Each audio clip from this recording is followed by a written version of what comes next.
Greetings all and welcome to another Wu-Sabat Outformation class UK, brought to you by All Eyes on Egypt, Midlands and the North. As our facilitator for today, Hara M. Habab Jadef Reye Hatat said, we're doing Lotus of Life Revisited Part 1, but slightly also finishing off the Mother of Existence. We've kind of intertwined the two classes together, but they're linked. We wanted to use this particular class maybe to go back to some of the basics for those who may not have been familiar with this aspect of the doctrine. So we're going to cover a few things, just was finishing off from Mother's Circle of Existence, and also set the frame for a few classes dealing with the Lotus of Life. The reason why we say revisited is just for some aspects that we didn't cover before when we taught the class before, so we'll focus on some other areas to get some deeper understanding for all of us as students. Okay, so I'm just going to run a quick poll just to make sure that everything is working okay. So if you can just vote on this sound check. So can you hear me clearly over the Om chant? So you may need to swipe left or right on your device. So can you hear me clearly over the Om chant as I'm speaking? So either answer in the affirmative, so yes, or negative no. Let's say you may need to swipe left or right on your device in order to vote.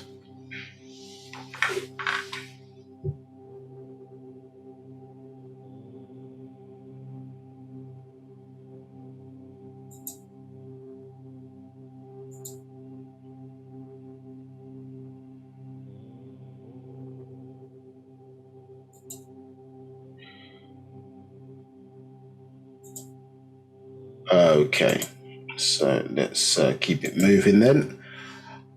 So if you do have any problems with your sound, just put your comments in the chat and we'll see how best we can do to assist. And then the second poll is just, can you confirm that you can see the visuals on the screen okay?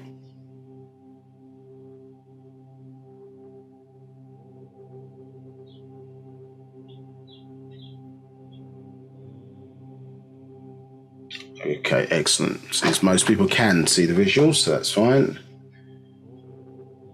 Again, you may need to swipe left or right on your device if you are having any difficulties.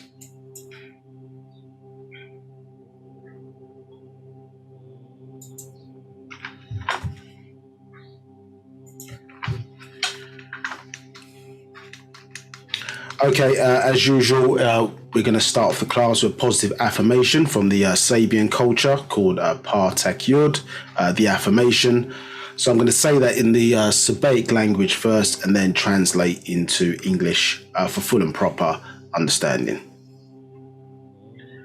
Abdul Kaleh Namazurat Wolfakur Amekasam un Empa Paut Anuki Jawef Pa Ashuk Empa Paut Wu Kaleh Ashuk Kawun Jawef Neya Anuki Kasam un Empa Paut Wu Pa Paut Kawun Kasam un Emneya Anuki Wahu Ameh Pa Paut Wu Pa Paut Kawun Wahu Ameh Neya Nakuk Kadur Najo Ameh Kasam un Empa Paut Wu Khabub Ameh Mushachas un Nakuk Kadur Kawan Kaleh Afef Nakuk Dayuro Jawef Pa Paut Ameh Wase Ameh Dayarni Kawun Lakei Bakoy Jawef Pa Paut Anuki Abed Bin Afashni Pa Paut Kawun Anuki Pa Paut Kadur Nakuk Kadur Pa Paut Amul Nakuk Amul. So we began by saying, begin all prayers and thinking as a part of the all expanding. And then we said, I am in the divine love of the all expanding, and all divine love is in me. I am a part of the all-expanding, and the all-expanding is a part of me. I am one as the all-expanding, and the all-expanding is one as me. I can succeed as a part of the all-expanding and fail as an individual person. I can be all that I want in the all-expanding, as long as my want is to stay in the all-expanding. I am never by myself. The all-expanding is, I am. The all-expanding can, I can. The all-expanding does, I do. So that was a positive affirmation to connect us with our ancestors. And now moving on just to a quick introduction, or induction, I should say, to the Zoom platform.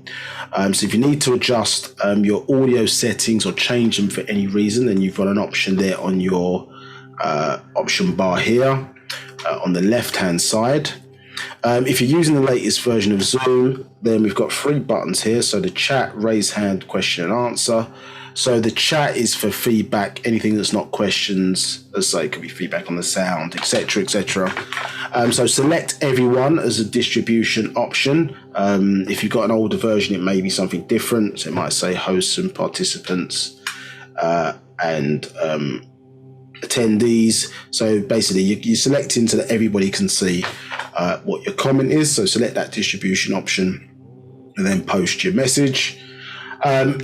If you've got a question, this is an interactive session today. I'm your student teacher for today's session. So in order to help you and get some understanding of what we're teaching, please feel free to ask questions at any point during the session today. One of the ways you can do that is to raise your hand, so you can come in live and ask your question directly.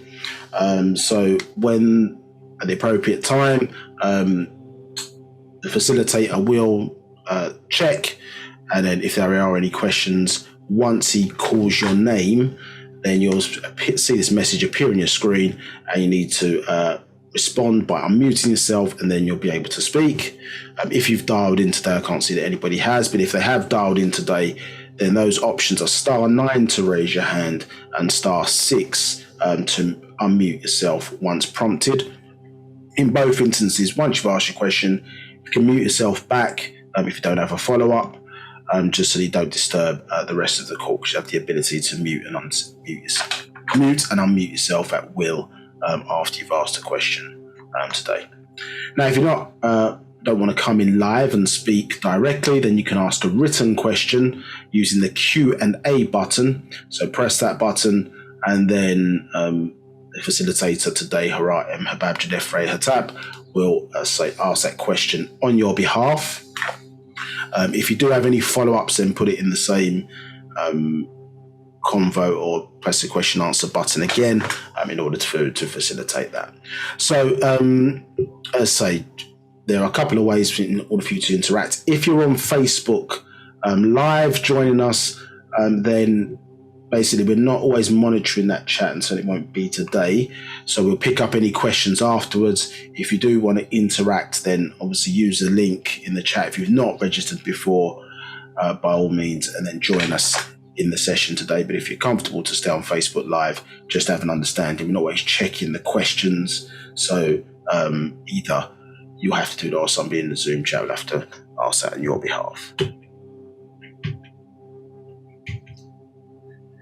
Okay, so we'll be doing recap quizzes. We haven't got them today. I don't know if that's where people have ran away, because we had an extensive one last week. But we'll be having them. It's really to try seeking to get people to think in the doctrine, not just, as I say, it's me speaking and then you sort of remembering what's being said. It's also to apply it, because that way then it becomes part of you, almost in a sense, so that you're gaining kind of understanding within our culture, be able to think in and understanding, or demonstrating at least, that you picked up certain concepts which are important really for us when we're really picking up stuff in our own culture, because at certain points really, which is quite important, you're not going to be able to confirm certain things in the Mukasu or the white man's doctrine, or whatever the case may be, or circle of information. So as we advance more in our culture. You have to realize that, we're 22 years from the year 2000, obviously the end of the 6,000 year rule of the Muadamu. So we're 21 years into our culture, so of the real deal stuff, information. So basically, we should really be getting a good understanding of certain concepts within our doctrine in order then, so we have some basic understanding. So when more complex things are then discussed or taught, then, as I say, we're not falling behind, as it were. So that's important, that these poll quizzes, likely to be on a fortnightly basis, depending on what's going on, that just checking that you can apply what you've picked up from these classes, and then your own, say, personal studies in learning your stuff. Okay, so interesting, we're doing Lotus of Life today. And in the UK, it happens to be Father's Day, so happy Father's Day to all those celebrating that across the world. If it's like, no, it's not a universal thing, but if people are celebrating that, then happy Father's Day to all the sacred masculine. This class probably focused more a bit on the sacred feminine today, but hey, we all come from the same source, so it's all good. So who's the master teacher? Well, it's Dr. Malachi Z, Dr.York, Okran, born June 26, 1945. So his birthday is actually taking place next Sunday, so a week from, obviously, from today. It also happens to be the Sabian New Year, in the restarting of our own calendar in this day and time. So happy New Year in advance, and happy, I suppose, Earth Day or New Year to Dr. Malachi Z, Dr.York, Okran, who's currently incarcerated, and we fight for his freedom, still do continuously. Now, important to understand, as I say, the teacher's origins in terms of earthly origins, as you may classify as, or lineage or genealogy. And that starts obviously with his mother, Mary Abba Okran York, who was also known as Fatima, born March 10th, as you can see on the screen, 1929, and transitioned August 4th, 2012, to now become one of our Salafu, which is a Sabbaic way of saying ancestors in this day and time. Now, her previous role was that of clan mother. She was appointed to in the reimagined, reinstilling of our culture, renewal of our culture in this day and time. And you can see her there in the clan mother attire of the United Sabians worldwide, and our tribal, and our tribe nation also. So that now, since her transition, her daughter through the mitochondrial line was appointed to that position, and so her name is Daltat Mutpataret Tumraye. And so through that mitochondrial line, you see that cultural, some may describe it as tradition, but actual cultural rules starting to be re-implemented once again, where we, as I say, are realigning ourselves back with natural nature. So his father, sacred masculine, Al-Hadi Abdur Rahman Al-Mahdi, let's see, they're born 1922. Unfortunately, was assassinated in 1970, but comes from also great lineage or lineage. There being the grandson of Sayyid Muhammad Ahmad Al-Mahdi of the Sudan, master spiritualist, again from our ancient Egyptian roots there, from Napata and Meroe, which they talk about being pre-dynastic in their classifications, one may say. But essentially, as I say, was from our ancient Egyptian roots and help, as I say, the Sudanese to drive the British and the Turks out of Africa. So important line there in terms of, on one side, the Ghanaian heritage from the mother's side, and then here we have sort of Sudanese heritage stroke Ghanaian, because, as I say, the Mahdi, as he was known as, or the guide, had 2 Ghanaian wives. And so you see that intertwined lineage there from Africa in that side of things, as I say, is fully stamped in. Understood? So whether it's, but obviously we understand that from a lineage point of view, descendancy always from multiple generations will always go through the female line, through the mitochondrial line. When we talk about sacred masculine, we're only going forward 1 generation. So this is Dr. Malachi Z York at age 25, then known as Isa al-Hadi al-Mahdi, within the school of Islam.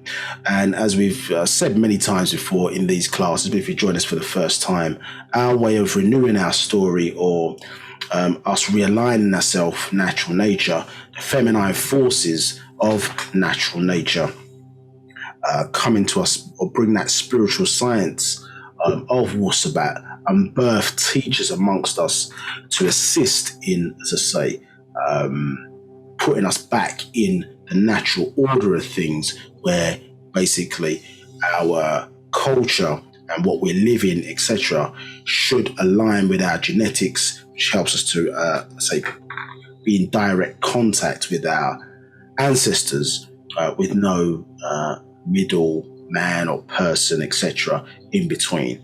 And your culture, spiritual science that one follows is determined by your genetics. Yeah, so oftentimes we find that in the society, people obviously have choices to choose what religion they want to do. But the issue with that is that basically if you try and follow or seek to follow a religion that's not of your genealogy, then you derive no power from it, because your ancestors then are not compelled to respond to you. So therefore, your ritualistic aspects that you may be participating in are idle, I-D-L-E, you understand? So they're idle. There's no power being derived from it because you're not of that person's genealogy. So the different races have different cultures, which obviously helps them to unify mentally, and then that helps then the unification of their people physically. Hence why certain races, even where there can be heavy sectism in that religion, are still able at a certain level to work together quite effectively in order to progress their own interests. You understand? And that's one of the things you have to realize, that a lot of people have their own stuff, and therefore we're not they don't necessarily see everybody always the same way. You understand? Because their own they're going to treat better than somebody who's not their own. You understand? And some even to the point of see others of subservient to their interests, so therefore are happy to use other races in order to progress or further their own gains, which is unnatural in nature. They're called what we call wrong racism. So in the renewal of our story, the way our ancestors do things, they use a vehicle or a vessel to speak through, and then that enables, as I say, us to effectively download information about the past, present, and predictive future in order to be able to determine or guide their children or their race on how they need to conduct themselves in order to progress their ascension journey in terms of what they're growing into or fulfill their potential, so on and so forth. Yeah, so at this age 25, he was in-housed, one of the ways that he was in-housed by being named El Khadir, and basically that combination was necessary to deal with the religious degrees, Judaism, Christianity, Islam, you understand, or Mosism, Judaism, and Mohammedism, those being the 3 principal characters in those degrees, in order to remove something called a spell, which had really stunted our people, and ultimately monotheistic religions, for us being the first world people, or the first world people, really makes us subservient to other races. That's its purpose. Because if you look at all the imagery and the iconography within those religions, it's not us. Understand? And even if you do paint by numbers and you make the various different characters within those religions and you change their colors and make them black, you're still dealing with, inherent racism in those religions, and more importantly, a lot of their Bibles, the Bibles in terms of the characters and principal characters, which the Quran then purports to say, well, we are descended from these characters as well. Basically have not been proven to actually even have existed. So even before you get into arguing, well, what color are they? We need to prove that they existed first. So in order to unravel all of this information, the first 30 years of the first symbolically 1 hour, understand? So each half an hour is equivalent to 30 years effectively, was given for this combination to deal with and unravel this spell. So it's described as taking a long walk on a short path, which means that a lot of information had to be conveyed in a short period of time in order to address this spell, and so that you'll be ready then for the new combination. Do you understand? A book called The Holy Tablets was released around 1996, and as we've expressed before, this was the bridge between religion and reality, and so it was preparing us now to be ready for our new Yekadem Mukmatari, the ancient Egyptian culture, which culminated in the launch of the ancient Egyptian order in 1999 as the devil's rule, or the Muadamu, the Adamites' rule ended, understood, they classify their calendar as their birth date, which would be 3761 BC, and some say 4004 BC, but effectively rounded up, over a 6,000 year period was the end of their rule, as given to them by their ancestors, who are called Lord and gods in the Bible, Lord God and other titles, where they were given dominion over the planet Earth, according to what they teach, or in his story, as opposed to our story. Yes, he was given dominion over the earth, and that ended, as I say, when the nines aligned, 9th of September 1999, when that rule ended. So a new combination was needed to bring us in to our cycle for the second half an hour, where we would now learn about our stuff, who we are, as opposed to what we became under the spell. And that combination was, as I say, Dr. Malachi Z York, and the Ifrit being was known as Ba'h, or is known as Ba'h Yaanuwn in this day and time. So this vehicle or vessel that is used in ancient Egypt was referred to as an Amun Nabab Rei Akhtar. The Egyptians referred to that being as Tahuti. So it's the same principle. In Islam, they say Ilamuta Jesid. Yeah, the Hindus say avatar. So it's a being or a vessel that, say, allows our ancestors to speak to.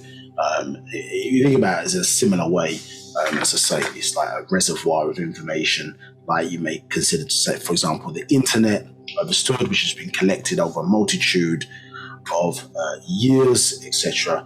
And then you're downloading information, obviously via your router into your computer or device, etc., and then you're able to pull information from that, maybe to answer certain questions or even to convey certain information. So if you imagine that in the context of natural nature, then you're dealing with a mental reservoir of information that we are connected to. And obviously our ancestors have knowledge of the origin of how this all came around. And it's important for us, as I say, to be able to review that and seek our own confirmation of that being factual, in order for us to understand better, as I say, what our purpose is, and ultimately our ascension journey, if that would be classified as what we're growing into. So what we were born to be, according to our genes and genetics, and therefore what we're growing into and what is necessary in order for us to tap into and cultivate that potential, in order that we, as I say, go to that next level of revolution. You understand, really, in that context. Yeah, so our growth, true growth, according to natural rules in nature, as according to who we are, as I say, by our genetics. So we're mentally dead, and lost in that mummy state, and so therefore had to be resurrected. and given back that true spiritual science for us as a race of people, or planetary nation, which is the sort of updated term for race. Also, the Nagaru race is also known as the All Nation. And so that needed to say, we need to have our mentality, or our mental, our mind really restored, in the form of the Nagaru mind, not the dead mind that was in this Negro, obviously for the last 6,000 years, but obviously culminating in the kidnapping of our people in the 1600s, where, as I say, the forcible interception of our genes created this hybrid, you understand, the Negro basically, who looked like the Nagaru or the Negroid, but had the mind of the Caucasian, you understand? And so we were out of our own mind, you understand, in that regard. And this is unnatural, according to the rules of natural nature. So, as I say, forces of nature, feminine forces of nature, sent one from amongst us, the culmination, as I say, a lot of different teachers who came along, certainly in the last century and before that, seeking, as I say, to restore us back to where we should rightfully be, you understand? And this was in accordance, as I say, with the culmination of certain cycles coming to an end, and why we talk about the renewal of our story, because it's already been here before, but each time we stray away from those original teachings or original alignment with rules, etc., then nature, natural nature births ones amongst us to bring us back in line again, as expressed. So, end of the Devil's Rule was 1999 into the year 2000, was known as the Hereafter. So hereafter, the Mordamu, or the Devil's Rule, had ended, understood. And then 2012, which is the rise of the sacred feminine back to power again, dealing with procession change, with that 26,000 year cycle, that is known as the Thereafter. You understand? So you've got the Hereafter, and then 2012 signifies the Thereafter. It sounds different aspects of the timeline of us coming into the next 24,000 year cycle. Okay, all right, so let's get into the class we want to discuss today. Go a little bit forward. Any questions, by the way, Harai and Habab? Getting to where we are today. No questions currently. Okay. Right, what I'll do is just go back over something that we were covering in Mother Circle of Existence, which is from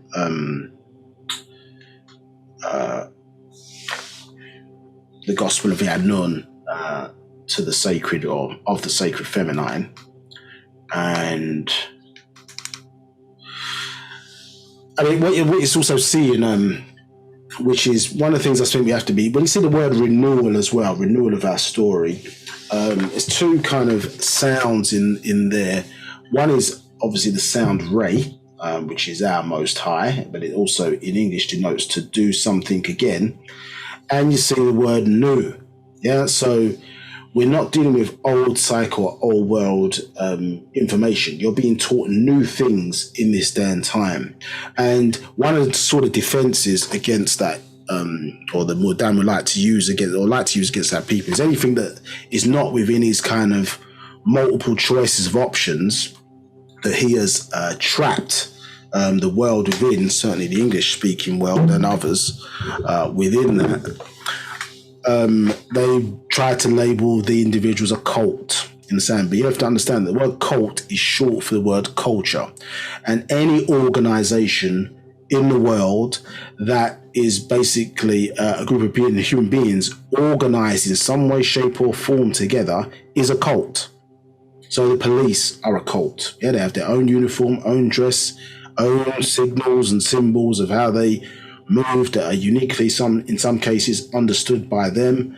And so they are a cult. And even within that, they have different divisions or departments within it. Sects, one may describe them as within their culture. Yeah, so they have an organizational culture, yeah, which is the word cult. Yeah, but anybody who doesn't, let's say, follow the Bible, Quran, in the way in which they say to kind of do it, then they got fancy names for them to deter us from really coming together and being organized and being in order with each other. So you see, one of the and that comes with a lot of consequences. Yeah, so hence the master teacher being incarcerated since May 8th, 2002. And I say, those, even the list of teachers that we put up there, if you analyze basically their kind of end, many of them, as I say, have either, met with death prematurely, having been assassinated, or, died poor.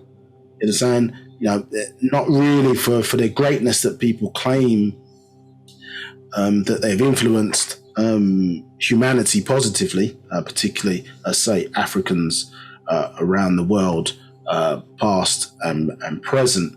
Yet they haven't died oftentimes in respectful situations or to their status. You understand? And this is what happens when you come to teach our people. It sometimes can be a thankless task in a lot of instances because of their enemies, as I say, that we have, which don't want to see us coming together. As you see, as I say, what was being birthed here on the screen. This is just a part of the aspects of different orders that were set up in order to develop and progress individuals, obviously us as a race, but also in a certain point in terms of some of our gender roles of sacred masculine and sacred feminine in that regard. But then in the context of the ancient Egyptian order, you notice that, as I say, there was no gender separation insofar as that the males and the females wore exactly the same uniform. Do you understand? In terms of the what they call pharaohs, what did look like a pharaoh's uniform, or para raya aha, in the sense of temple of the sun and moon, understood, which is what that word really means. Yeah, so we're all in the same uniforms. Once you get to the higher degrees, obviously, this is where you look at the 9 or the sacred 9. Yeah, you see them in the same outfits, understood, or uniforms. But here you can see us in our various different guises or orders. It's about us working together, isn't it? Do you understand? Under rules that we have dictated or determined, you understand, for peace, love, and better liberty amongst ourselves to achieve what we need to achieve collectively together as a nation. All of which, as I say, helps us in our esoteric journey, in or ascension journey, I may describe it as, in terms of you fulfilling your potential to become 720 once again, 360 degrees of physical information or your physical being, and 360 degrees of your etheric or spiritual being to become 720 again when you transition, as I say, out of the human body onto higher levels of existence to achieve perfection. Understood. Yeah. So, wanted to just go back over this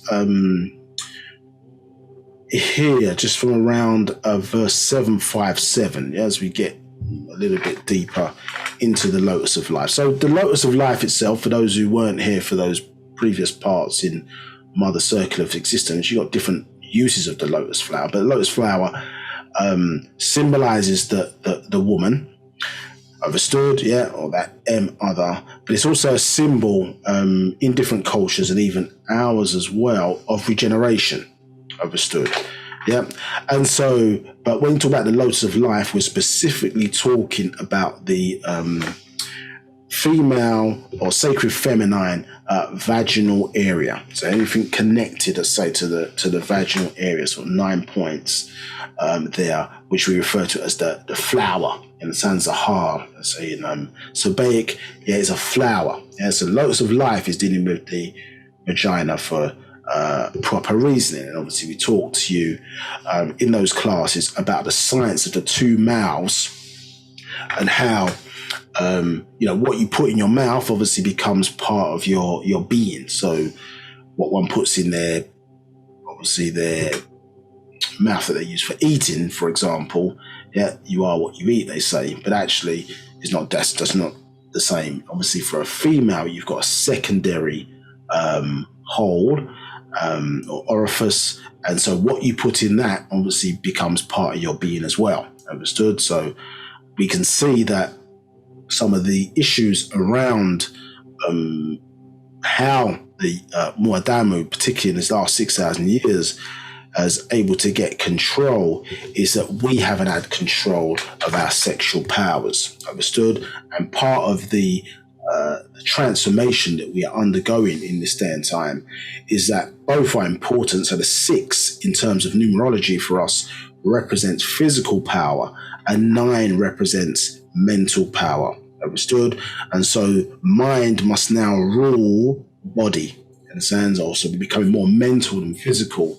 So that's really saying our mind must rule over our body. So we must get control over our how we use our sexuality, you understand, both as male and females to work together, you understand, as we expressed previously.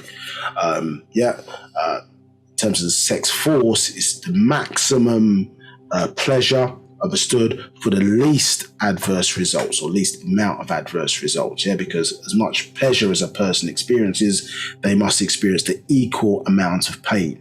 So you want to do that in ways where we're getting the least adverse results. And as you can see, misuse of our sexual powers, and you see what's promoted, particularly in the media. Doesn't matter how best you raise your children, inside the TV, the media, in the atmosphere, is that kind of adverse, oftentimes sex force, which, as I say, is leading our people astray because, let's say, the misuse of it in that regard. You understand? There's nothing wrong with sexual power. There's nothing wrong with pleasure. You understand? Nothing wrong with sex in fun ways. You understand? Pleasurable ways, etc. But there are also forms of that which are or considered to be unnatural. You understand? And not progressive. So the problem is that many people, or many of us, were raised in the monotheistic religions, which basically saw sex as a dirty or an adverse act, or whatever the case may be. And so a lot of negative repression has taken place around that, and that's what we were dealing with the slave. I think it was part 2 or 3 of the class, which I'll go back and check that out. We can talk about that in great detail. And one of the issues around that is the suppression of female pleasure and female sexuality. This is what we were picking up, you understand? So, as I say, horrific extremes of that, sort of like female genital mutilation, you understand, or female circumcision in certain places around the world. I think that's banned now in the UK, for example. But this is the removal of the woman's clitoris, so she could not feel any pleasure through sex. You understand, a heinous kind of act, and one, as I say, that would halt or has a detrimental effect in terms of her own spirituality, in terms of her own development. So a male-dominated world where we've shifted from, certainly in this over the last 24,000 years, where it's shifted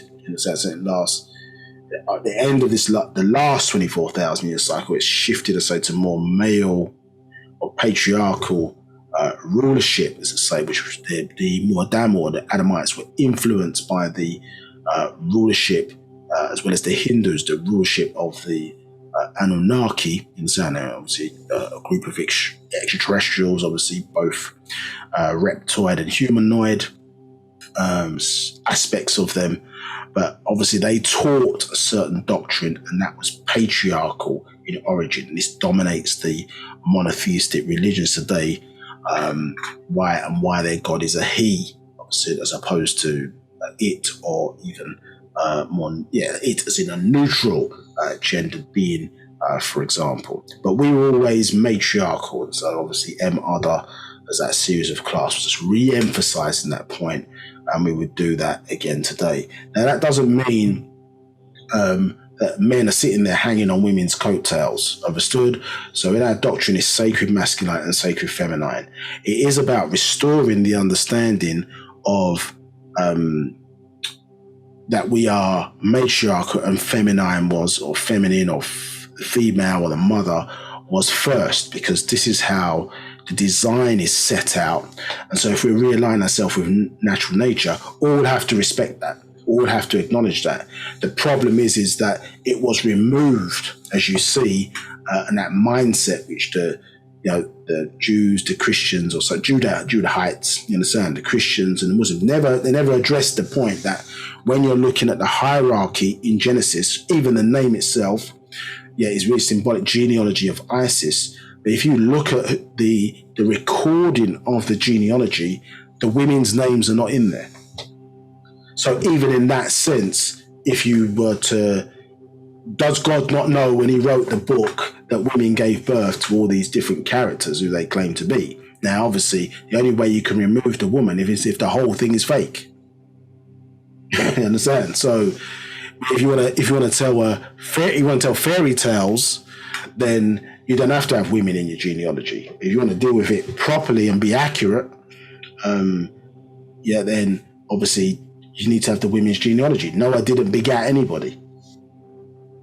Yeah, his wife did, and you don't know who his wife's name is until most of us, until the master teacher came along and gave you books like The True Story of Noah and went into the genealogy, who they're descended from, etc., etc. So every time when this being came along, this Ba'h B'ah Yaanuwn, now known today as, was correcting all of the misinformation, even in their, as I say, fairy tale stories, to restore really some logic, to what they were dealing with. So you were getting a version of truth understood, to make what was nonsensical make sense, until we could really be walked to a point where we would be ready to give him back his stuff and really focus back, as I say, on our own stuff, which is one of the necessary actions, as I say, to restore back you to your right or nine mind once again. Now, verse 757, if you're looking at the screen, tells you that this is the gospel of Yaanuwn, of the sacred feminine, reveals to you, Nuwapians or Sabians as we're known now in this day and time, her 9 daughters and secrets. So we read this out before, and this is important because what you see, remember, we're supposed to be, or as Musbatu or Sabians, we're supposed to be numerologists, we deal with science and numbers.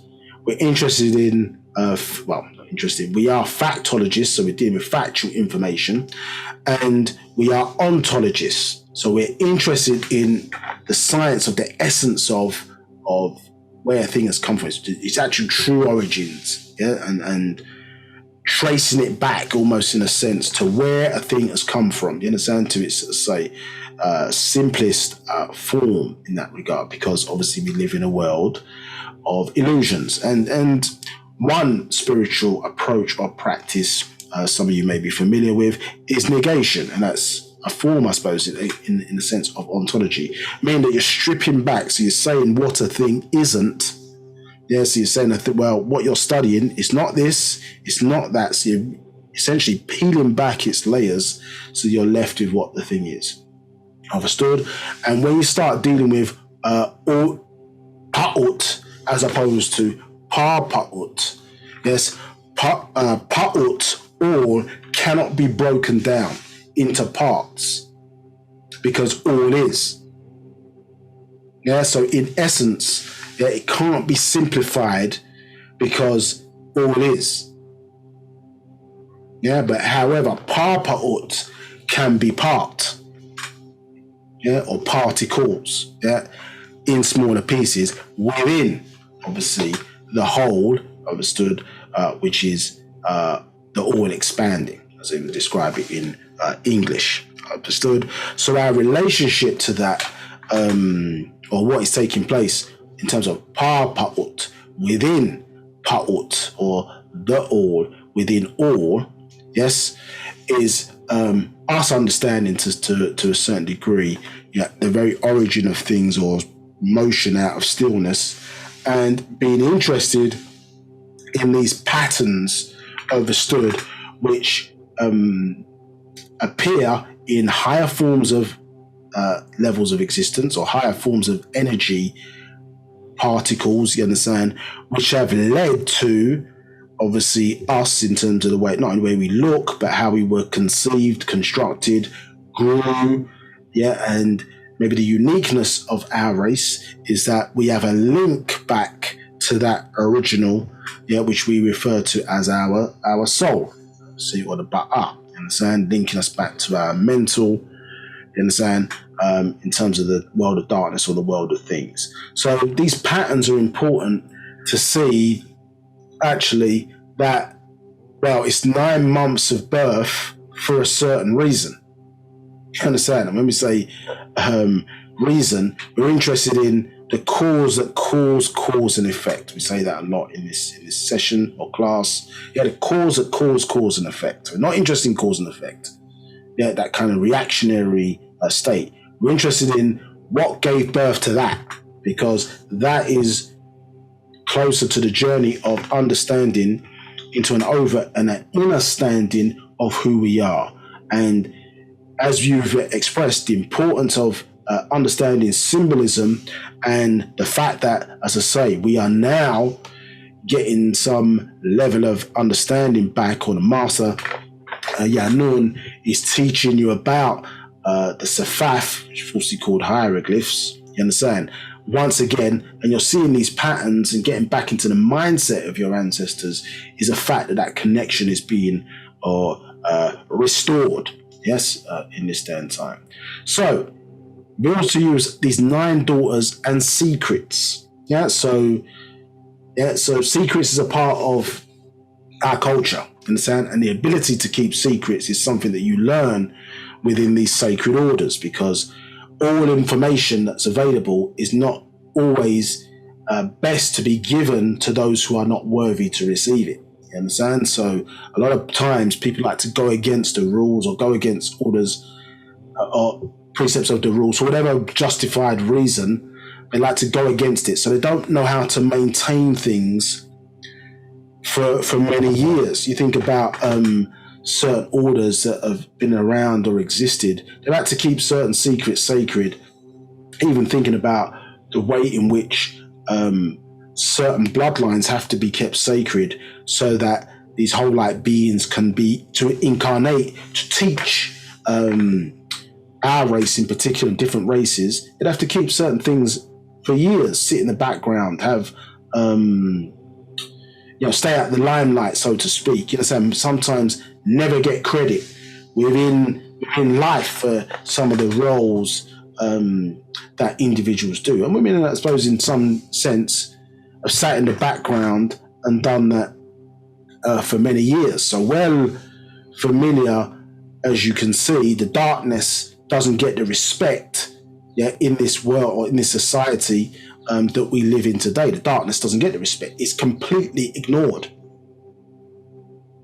And this is why we showed you the Ba'h B'ah Yaanuwn, the owl, as one of the symbols for the letter M, understand, which is the same EM, which in Sabat means of, from, understood, but it's also in, as I say, in the Semitic languages, mother, M means mother. You understand? So the ability to see in the darkness or not be ignorant of the darkness is very important. And it's something that, say, our mind obviously has to be reversed. Even in Euro Freemasonry, as it's expressed, you remember a lecture, Egypt and the Mask of God, it's telling you that before they go to the initiation, they can see. But then when they're in the initiation, they're blindfolded. So they can't see. And then when they finish the initiation, they take off the blindfold and they can see once again. So the darkness, or when the person is blindfolded within the ritual, you understand, obviously it's seen as negative, isn't it? It's ignorance. When the blindfold is taken off now, whatever you are supposed to see, now you become enlightened again, so to speak. But that is simply re-emphasizing, isn't it? That light is right. That white is right. So it's imprinting white supremacy, as they would call it today, on the person's mind. Understood? Because it's making the darkness negative when, as I say, 90% of all existence is simply darkness. There is no outside of the darkness. Yeah, light exists within darkness. So there's no outside of it. And so even if we say it's broken down 90-10%, the 10% we're talking about is still within the whole. Yeah, so the darkness is important. But let's continue reading just to emphasize this point here. So 758, a universe of nebulas with the original mother goddess star, Tat, of this universe, who from its center birthed 9 daughters. Yeah, so again, being introduced to, I suppose, how different forms of stars clustered together, yeah, are being birthed within, as I say, the world of things or darkness, yeah, within space, so to speak. And it talks about birthing 9 daughters. Yeah, so 759.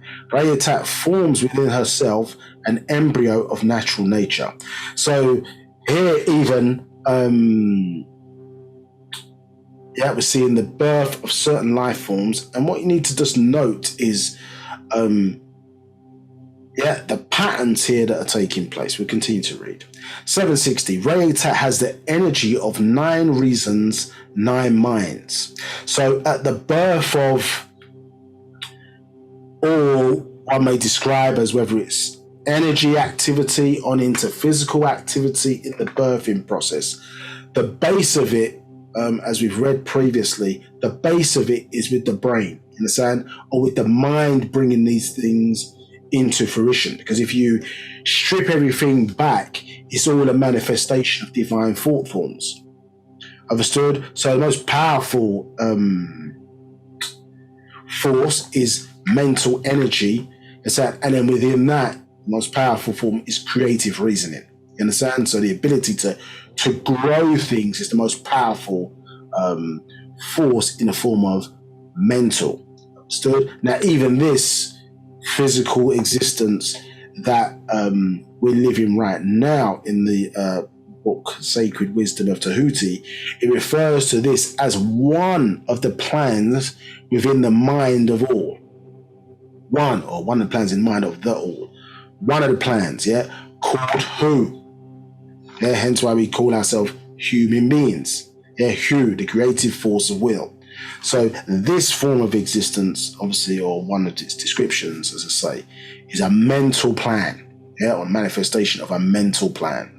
So 760, Tat has energy of 9 reasons, 9 minds, 761, and with them concentrates and initiates divine growth of others called planets, which we know is an extraterrestrial plan or plan ET. 762. From constellations to galaxies to the solar system, a fetus in which all true planets, stars, are fully formed and developed. So one of the things that you at least may understand, if not you will now, is that even with our sun, yes, the planets are offshoots of the sun. So they are still part of the sun.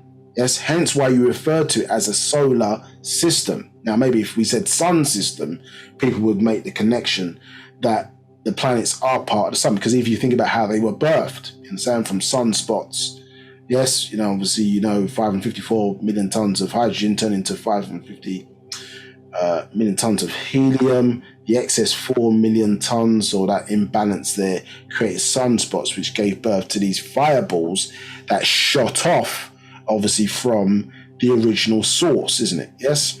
So, and then got trapped in the gravitational pull of the sun, understand? And as you know, eventually slowed down, not slowed down, but basically cooled down, I should say, to form these planets. So they're part of the sun, which are considered to be, as I say, part of the solar system, unless they're man-made, or artificially made, maybe not man-made, because man hasn't been into space like that, but extraterrestrially made, artificially made, may be the best way to describe it. Now, from constellations to galaxies to the solar system, a fetus in which all true planets, stars are fully formed and developed. So you can see a correlation there between these different systems. Yes. 763, all from the mother son reimagined. Yeah, so all of these really are a form of the other of M other. Yeah, and even M, when they measure the mass of stars, they do it in M's. Yeah, they use the word M to represent the mass of stars or their size, so on and so forth. So you can see, even in their stuff, there's linkage and correlation to the reasoning, as I say, that we had known about it, how our ancestors knew how things were birthed and came around. And now, in this day and time, obviously, the incarnated master teacher, Yaanuwn, is giving us the real deal and the fullness of all of this. So it reasons out and makes sense to us.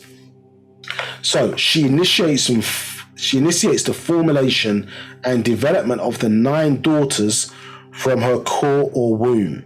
765. The full growth around the core takes place. 766. Reimagined, the great mother of this solar system, promotes the development of this one khatat body or universe from the omniverse. 767. From her fetus is born 9 daughters.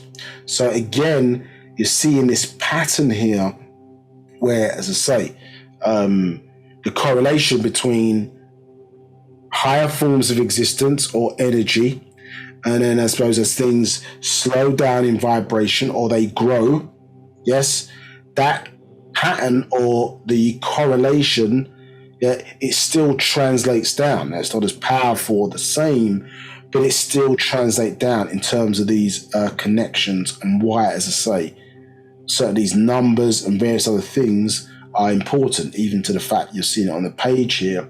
They're highlighted in bold, yeah, which obviously denotes pay attention, they're important or they're researchable, etc., etc. 766. Yeah, so Reimagined, the great mother of the solar system, promotes the development of this one khatat body or universe from the omniverse. Omniverse, for those who don't know, is saying all, is like saying all of it together, or the whole. Understood? So you go from uni 1, dual verse 2, yeah, so your mother and father effectively is your dual verse, isn't it? Because if you are a universe, meaning to verse energy into one form, then you yourself came from a dual verse. Yeah, dual verses come from triverses, then we have multiverses, and then when we say everything, we say omniverse.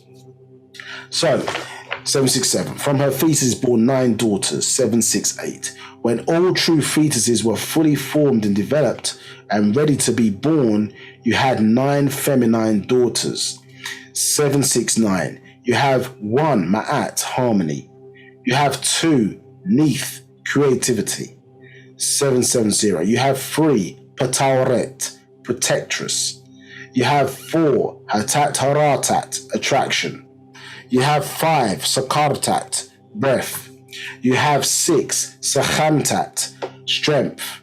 You have 7 sabdat, yeah, healing. You have 8 nachach batat, eternity. And you have 9 sishat or sashat, records, which, if you remember, sashat is the mate, you understand, or wife, some say, of Tahuti. Understand? Also, we see depicted anthropomorphically, understood as writing records, isn't it, with the quill in his hand and the beak of the ibis bird. So the female depiction of that. So as you see, the record keeping is within those original 9. Understood? So again, the lineage or the lineage is there from the very origin of things. Yeah, that record keeping is so important. You can see as even we step through, yeah, about your own individual record, you understand, which you refer to as your or the me stone, yeah, your personal disc. And it's important, certainly, in us having multiple opportunities to live in order to achieve perfection. So 771, the 9 daughters of the mother goddess Reimagined or Ratat, 772. 1, the harmony. 2, the creativity. 3, the protection. 4, the attractive. 5, the breath of life. 6, the powerful. 7, the curing powers. 8, keeper of times. 9, the record keeper. So we see that these characteristics are going to be inherent within the Nagaru race, obviously, which we knew was built upon with Project 24. We had additional skills which were added to each of them, or to the females and to the males, obviously 12 females, 12 males. As part of Project 24, skills were added within the DNA which would express themselves, which not only was for our survival, but also to enable, as I say, as we perfected ourselves as a race, to go on to the higher tests of skills in terms of us understanding the universe and fully developing our esoteric or spiritual powers. 773, which the process is still ongoing.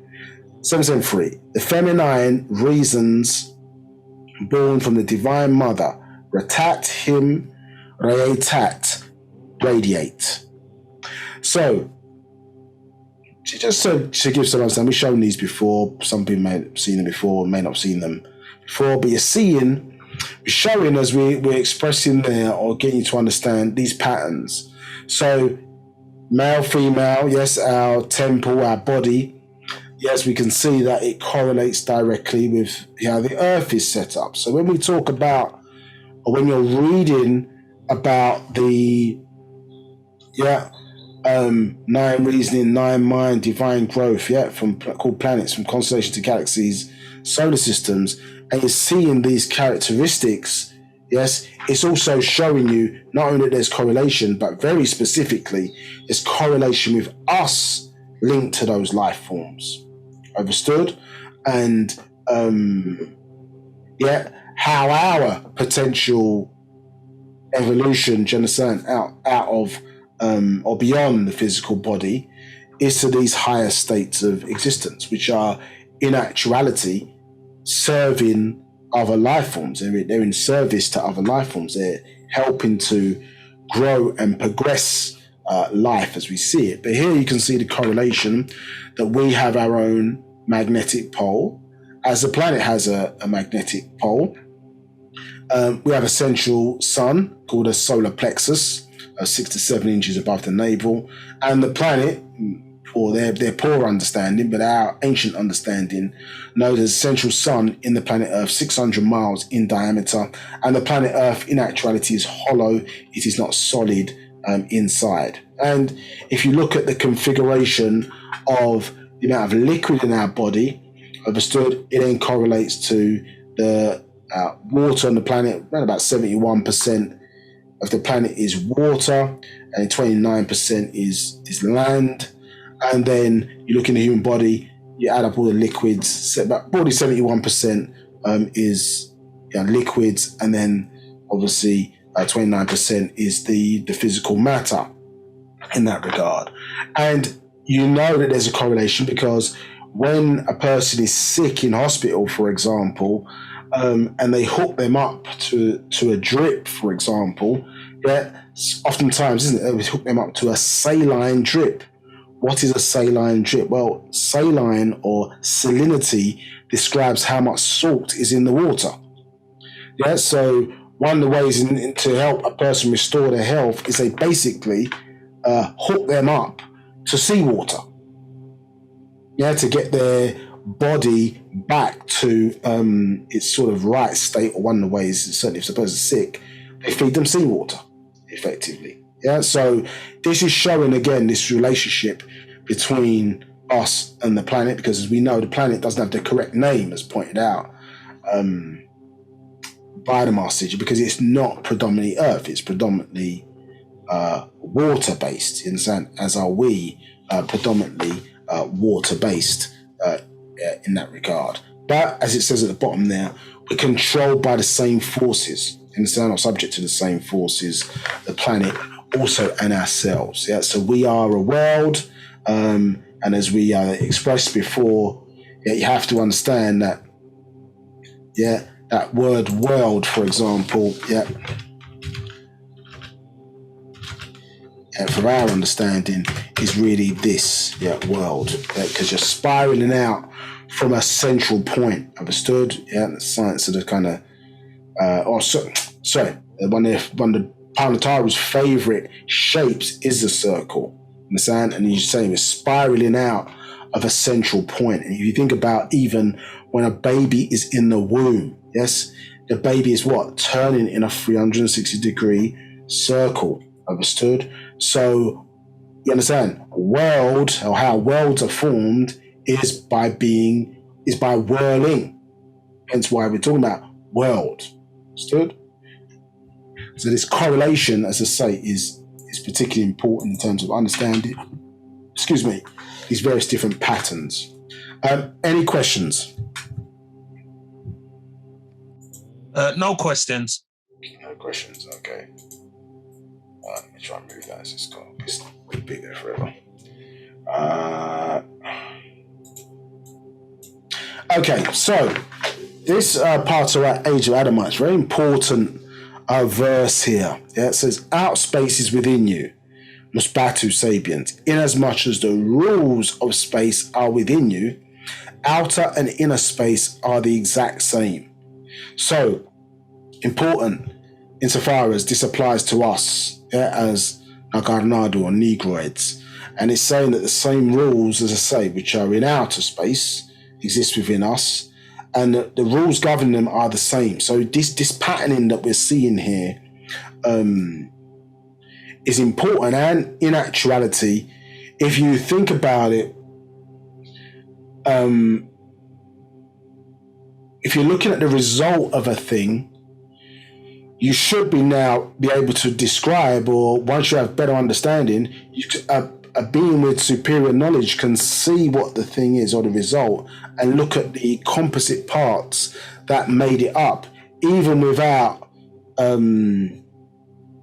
seeing those parts, because obviously many things have to fall in with the rules of natural nature. So if something naturally has grown and occurred, then you can tell what came before it because you're looking at the result. Understood? So if you've done, I don't know, if you thought about it in a mathematical sense, you think if you do like an equation, I'm just very simple on it to fry up people's heads. So if you did something like that, for example, by way of the result, isn't it? You know what's come before it for using these mathematical rules, as we understand to be today. So you can tell, well, okay, we know what that figure is because the result. Hence why you can look at a human being and say, well, they must have had a mother and father. You understand? Because those are the rules of natural nature. You understand? You can't get around it. You understand? In a natural context, at least. There's no way around that. You understand? You have to have sort of male and female combination if you're producing a human being. Even if the baby is born in a parthogenic context, virgin birth, where the woman is cloning herself, the male principle is still there. You understand? So, because how the rules are structured.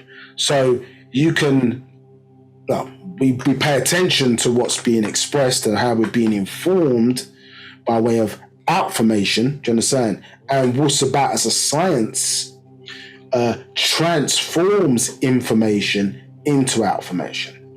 So this doctrine is designed to transform you back to what you originally were. You understand? On that etheric or esoteric journey, going 360 plus 360 to that 720, you being a complete being once again. You understand? Look at, I think it's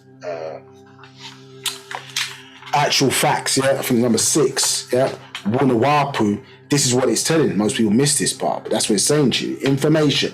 Wu-Sabat transforms information into outformation. Yes? But we've received it by way of outformation, science of Wu-Sabat, by way of the master teacher. So we know even in its name, it comes from the heavens, tied into the Sirius star constellation, which we know is the bridge between the 18th and the 19th galaxy, where our original ancestry came from, etheric ancestry originates from. So we're seeing that in that regard, and I say it's something that we need to hold in mind every time we're thinking about this doctrine. So whilst some people may think extraterrestrials are not relevant, you understand? They're relevant to us, but it's not Star Wars or Star Trek, you understand?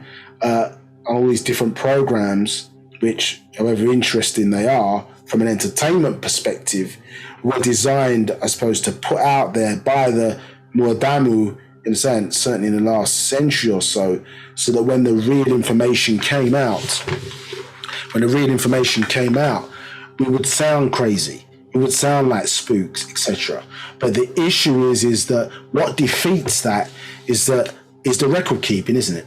That our ancestors recorded things in a way where you can say, well, but long before there was any Star Trek, Star Wars, and all your different mythologies that you created, we already were building our buildings in sync with the heavens. So as we expressed last week, well, what religion were they following then? That gave them that outsight into insight. What religion were they following? There are people that are studying us as the ancient Egyptians, but what was their religion?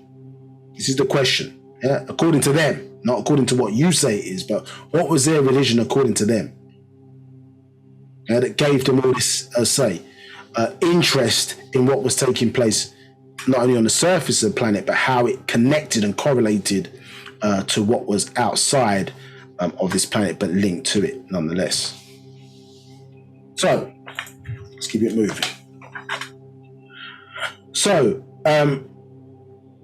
we understand that to some degree, and these 9 were described as the femina nigon, or feminine, or nigon, femina nigon, that terminology. So make sure you're familiar with that for some certain tests coming up. It says the first emanation of the one feminine supreme being, known as absolute natural nature. So that all of it, in the zone. So all of it can't be broken down any further than that. So absolute natural nature. And we know that natural nature, nature is just to re-emphasize that for those who may not be familiar with it. Remember, nature is effectively a system of rules and a reactive set of rules that are in place, which make the environment that we're in within existence pretty much autonomous. Now, when we say natural nature, this is because we understand that, which will be our etheric ancestors, design that and put it in place to govern certain environments within existence, whether it's planetary, whether it's in the solar system, universe, so on and so forth. And those rules, they can't be changed. You understand? These rules that exist within these different planes of existence, they're there. They can't be changed in that regard. And even incarnated masters can't alter those rules. You understand? But as expressed in certain clever thinking, one might say, the rules of a higher plane can be applied to the rules of a lower plane. You understand? And so some of the thinking sometimes to be intelligent enough to, let's say, make the rules work to your advantage, as opposed to saying get around them, but make the rules work to your advantage. You understand? Then clearly you have to have some intelligence to be able to program things to get around it. Think about even the birthing process of male and female being artificial in that regard. Because the male principle is outside of the human body. It's just a form of artificial insemination. Then someone had to be clever enough to protect the mother. You understand? It's intelligent enough to formulate a protective shell around the baby. Called the amniotic sac. That protects the baby from the mother's own immune system. Understood. So there has to be a level of intelligence around that, because the opposition because the sperm is a foreign entity inside the female body, the natural rules of the body have to kick in, because the sperm doesn't have the obviously the markers of the female, hence why they talk about the chaotic waters, because once that sperm is introduced into the female vaginal canal, then obviously the immune system's saying hell no, and basically this war starts, and so many sperm have to be created to be almost fodder, to allow the star of life, or that main sperm, to make it to the egg. You understand? So there are ways in understanding how those rules are going to work and kick in the optimum way. You have to work and try and sometimes find ways around it. Understood? And this is where the programming comes in, at least at a genetic level, but still respecting these rules within nature, these principles. Now, it says here, 774, 9 or the Nigon is capable.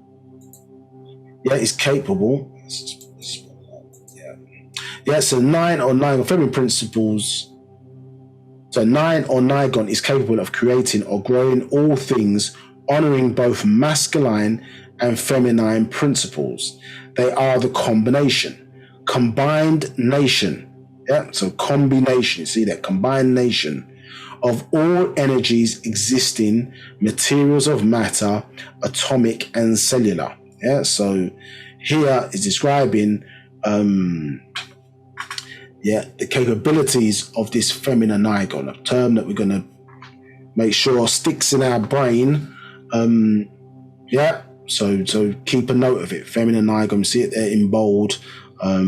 Not used by many people, but obviously the Master Yaanuwn is sort of imprinting or implanting this upon us. So it's encompassing upon us to remember. It says, and Musbatu, remember the brain is the base of all creation, be it natural nature or by feminine, or artificial or unnatural nature by masculine. Precisely what we were just talking about there with the example about the semen. I think it's Holy Tablets chapter 5, all the way back then.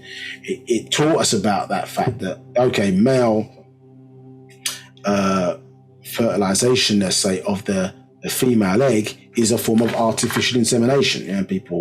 Some people jumped out the pram about it, you understand? But those are facts. Because if the woman's producing the baby herself, then clearly those genetic markers are not going to be, are going to match the internal process. So the birthing process obviously is going to be a lot more calm. You understand? Maybe in that sense. Not saying that it's easy. I'm saying it's going to be a lot more calm than if some external seed is, the seed is being presented from an external body other than her own. Now, 776 says creative reasoning is the most powerful kind of reasoning, followed by reasoning capable of finding the right answers to sensible questions and the correct solutions to life and existence. So this is what Wu-Sabat is giving us. All the way back from the 9 ball, and those books all the way back to 1963, is that we're being given answers to our questions. Understood? And having the ability to reason things out. This is the pathway that, as I say, that long walk on a short path has taken us up on. Now, it says 777, 9 ether, 9 reason, 9 mind, 9 energy out of herself like streaks of electric illumination. Just as the body's veins, you see it as lightning linked to nerves, and at the end of each streak of ethereal energy. You understand? At the end of it, there being this kind of seed at the end of these sort of lightning streaks, which I say can go on to form, say, different life forms that then give birth to other, it could be more complex or less complex, depending on how you see it, life forms as things evolve. Now, it says 778, in this gospel of Yaanuwn of the sacred feminine, you see how it all begins in other. 779, and the incarnated feminine is 9. So incarnated, yes? So in carnal form. So the one we were previously talking about there remember, is in that energy state. It's giving birth to environments that progress life, who are also intelligent life forms as well. But now we're talking about incarnal form. So in the formulation, of a body, you understand, in this context, human body. Yeah.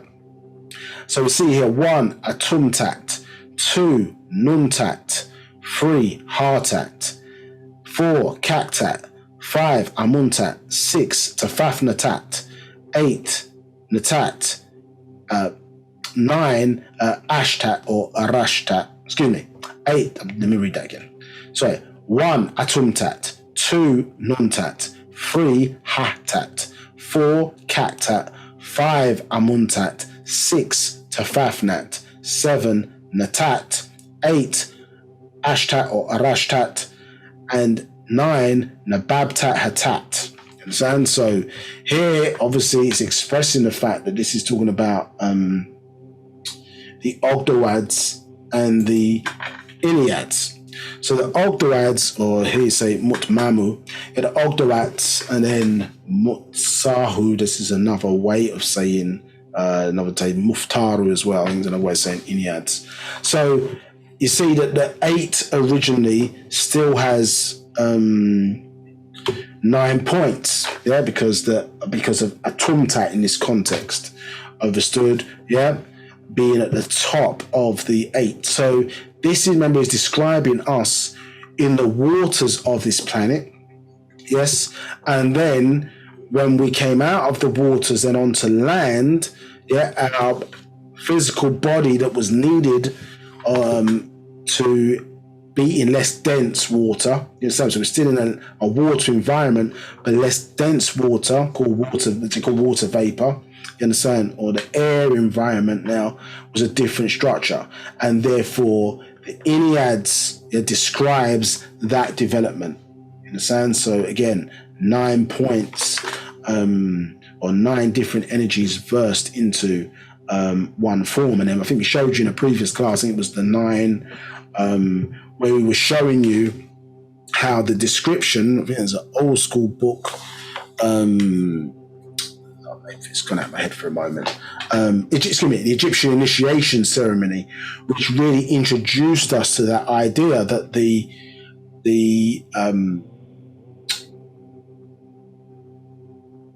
symbolic descriptions in our stories that we recorded in ancient Tamaray, yes, that actually modern day science was validating, the fact of the Enneads, that we talked about 9 beings, you understand, versing energy into one form.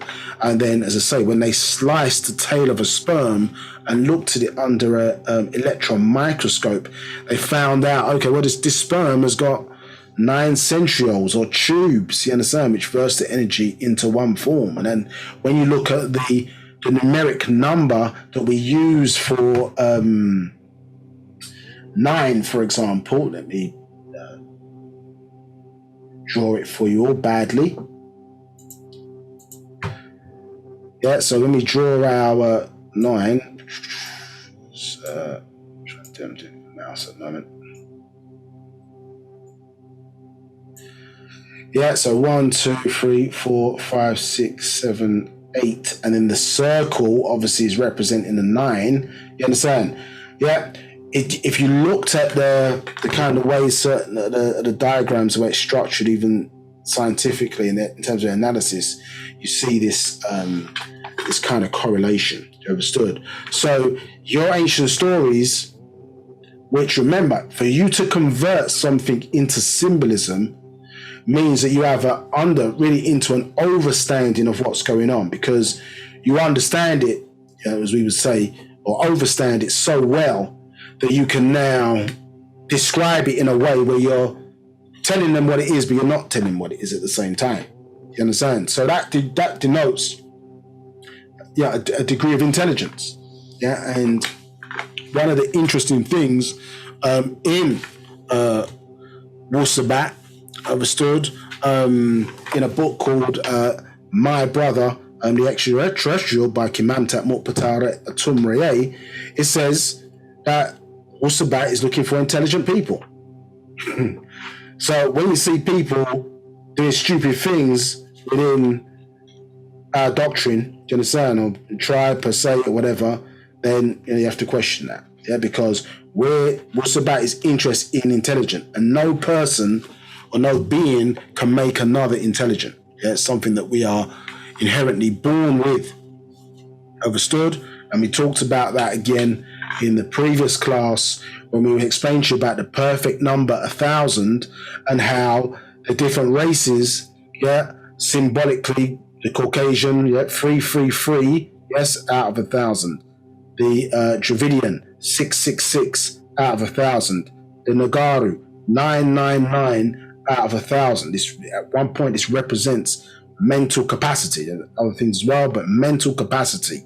Yeah, so born with intelligence, as we see in the pattern or the design of, as I say, these different systems, and how, as I say, they manifest themselves on what may be described as lower planes of existence. Yeah, if you I want to describe it so that remember, and what are planes? Yeah, they're moods of vibrational energy within a system. Yeah, moods of vibration within in a system. Yeah, that obviously can be defined and recognized. So effectively, I remember in the old school doctrine, in the religious doctrine, they talked about Nasut, isn't it, being the realm of human beings. They talk about Malakut being the realm of angelic beings. They talk about Lahut being the realm of the Most High. Understood?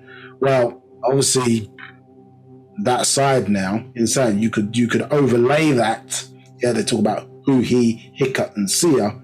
Maybe overlay that against Atun, and Amun. Understood? Yeah, so yes, understand that the human body, in terms of that structure, when you talk about the world of who they're calling angelic beings, well, that's an old terminology. Yeah, when we upgrade that, you see, well, that is the Natharu. What is the world of Natharu, or what are the Natharu? Well, the Natharu are sons. They're S-U-N, sons. That's what they are. They're sons. Yeah, that's why, and sons are what? They're in a gaseous state, correct? And so therefore, we are their descendants or their children because we descended down from that gaseous state. And we also have a sun, and to be being the terrestrial representation of the sun. So that world then of what they're describing the Most High, because they have no understanding of what the Most High really is in that regard, because the highest thing in the sky, in a religious context, monotheistic religion, it all is the sun. Yeah, they can't get around that. Yeah, in terms of their understanding, it's all dealing with the sun, 93 million miles away. Yeah, it's all sun, solar worship. Really from Zoroastrianism. Yeah, that's what their Abraham, you understand, what he was dealing with. Yeah, worship of nature. You understood? We're a part of nature. We didn't worship nature. We're a part of it. It's part of who we are.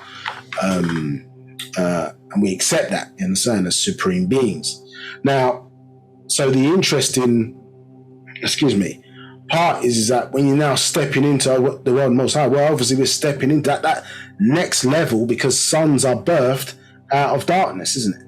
So that Lahut, or you understand, that Amun point, as they say, if you overlaid them, we're stepping into darkness, in the world of things.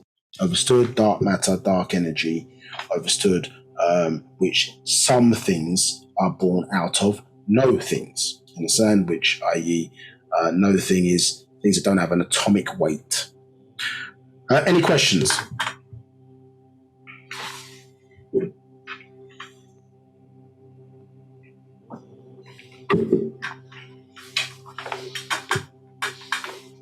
Any questions, Sarah M. Habab, if you're there?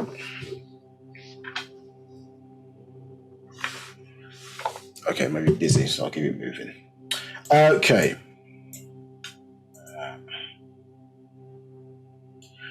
Right, okay.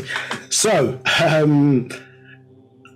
where was we now? 780. So when true stars' origin, sun heat genes were fully formed and fully developed by the brain of brains and sound right reasoning, then the fetus of this solar system was ready to give birth. 781. And you, Parnagar Salau, the Negroid race, was born. When the fetus develops, a development of a person or thing is complete. 782. So here we're understanding here that when this is describing fetus, it is not describing as we may use it, or how they use fetus here, where it's describing the early development of a humanoid child, understood, which then obviously goes through two further trimesters, isn't it, before you get to the child being born. Obviously, this is expressing, which I suppose in a similar sense, you could argue that because you're getting a shift or a change in life form to some degree. So remember, we start off as a reptilian, then to a grey Mormadu, and then obviously you get into what they call the shaggy. You understand? Babies developing hair, obviously in the womb. You understand? So go for these 3-stage reptilian, grey, and then as a shaggy as the third point. Understood? So yes, in a sense. So this is describing that once a fetus is complete, then it gives birth to a new thing. Yeah, maybe in that sense, you could correlate, I suppose, and say yes, the fetus is giving birth to different stages of us as human beings. But this is very specific, saying that once it's complete and it's developed, then it's giving birth to something else. Understood? Or what it was growing into, or what it was seeking to give birth to, is actually finished and whole once again. So 782, that race of people or things of origin is ready for birth or creation. Just change this. Ready for birth or creation. When all the sun heat genes, a true star Haradu, children of this one universe, are fully shaped and developed by their cause, this universe is ready to grow out of Khamenus, darkness, Khamamu, blacks, or Pa Mukhmamu, the Egyptians, in Mahmat, Egypt, of Afaf Reye Ka'a. You understand? So you can see here in the word Kham, you understand? Chem, where you get the word chemistry, you understand? Which is really just saying, yeah, Chem, or black, or my story, you understand? Or black mystery, you understand? Which is my story as a black, or as blacks, understood? Yeah, because mystery is really my story. And where chemistry comes from, and all these words say interconnected, where the blackness or the darkness is positive, dominant, and saying relates to growth. 785, the brain of that race, the original race on this planet, or third from Reye, as you see, of the feminine, you had 3 groups of them. So again, in terms of patterning, if you remember, back in, well, I'm not saying remember, but in AO days, it used to be that, isn't it? 3 times 3. Yes? Or 3 sets of 3, which we even see, as I say, in the 3 trimesters, what they call triple darkness. Yeah, it's 3 sets of 3 going on, or triad principle, which gives us our 9. Yes? 786. So the physical brain needed an abode for support, protection, harmony, creative powers, attractions, breath, curing, records, and time, or simply 3. 1 space, 2 time, 3 matter for birth and creation. So look here, what those things are. We find them, what they represented was what? What they represented was the feminine igon. Yeah, if we go back. They represented the feminine igon that we was just reading about. Yes? Correct? Yeah, of these 9 different things, but we now find out, whoa, okay, they're 3 sets of 3. Yeah, so first set, 3. Then what? Yeah, then we've got another set up to 6, and then we've got a 7, 8, and 9 as the third set. Understood, yeah, of these feminine igon. Yeah.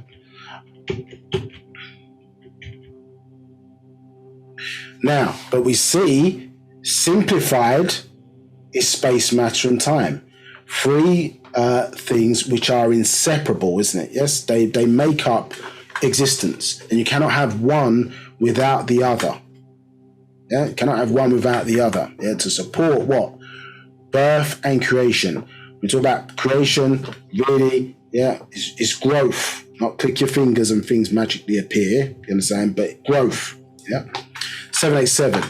These two have support for survival. 788. So the brain grows those supports, or the omniverse grows from the center of attraction and control of this solar system of 9 planets, that number again, which we know of. I'm going to read them out. So 789, this brain of two-sided, herself and himself, the right side and left side of the brain called hemispheres. That is sphere, a black round body. 790, Chem is black sphere, is any round body having the surface equally distant from the center at all points. Orb, black ball, black dot. You understand? The suns are the centers of attraction, and each of you are the center of attraction and control your own solar plexus system. 792. This, my gospel, I record for my own race and tribe of united Sabians, nation of Yamasee Aboriginals of this planet, the first world people, which we expressed earlier. 793. We as Nagaru Negroids are all of the exact same feminine mother goddesses. 794. Basically, scientifically, and genetically, all individual species and races of individuals on this planet and Earth and elsewhere.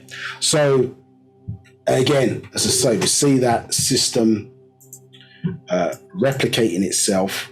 And so, hey, your confirmation that you're looking at is studying your own body, but you're also studying, you can study obviously the solar system, you can study the universe, study other galaxies, so on and so forth, and see this correlation or confirmation of who we are, you understand? Because no one else is the color of what you're calling that space or that blackness other than us, which the world, let's be honest, ridiculed for us for it, as we say all the time in this class. Yes, the Muadamu or the Mukasu, yeah, the white race, they've made that which is genetically inferior associated with that which is beautiful, and that which is genetically superior, yeah, according to the rules of natural nature, they have made it ugly or considered it to be ugly.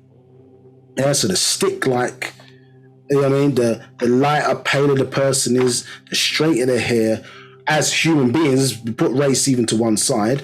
If we're talking about ourselves as the human race, that is at the deficient end of the spectrum of the human race as to what is healthy. You understand? The white tiger may be the main attraction in the zoo, but it's the most defective tiger. Yeah, do your research. Yeah, it's full of recessive genes. And have to take, even to create that type of albino tiger, they crossbreed healthy tigers. So they kill, effectively destroy the genealogy of healthy tigers in order to produce this defective tiger, because everybody loves a white tiger. You understand? But if you see it for what it is, because of white supremacy and brainwashing, in our context, brain dirtying, but in their context, brainwashing, yeah, it doesn't show that for what it really is, unless people really know about it. And there's so much hiding and deception that goes on. So we're not seeing things. The mind is not always seeing things for as they truly are. You understand? Because we would just say, okay, not even to be downplay it. If we see that type of thing in a human being, we would say, well, that is the albino of the species. That is defective genealogy. But because of MGM and different movies, understood, yes, the spell which has been placed upon us, that is seen as more beautiful. So you're growing up as a child or whatever and seeing yourself as inferior, yet because of what the media has done, because of what television has done, but not what is according to the rules of natural nature.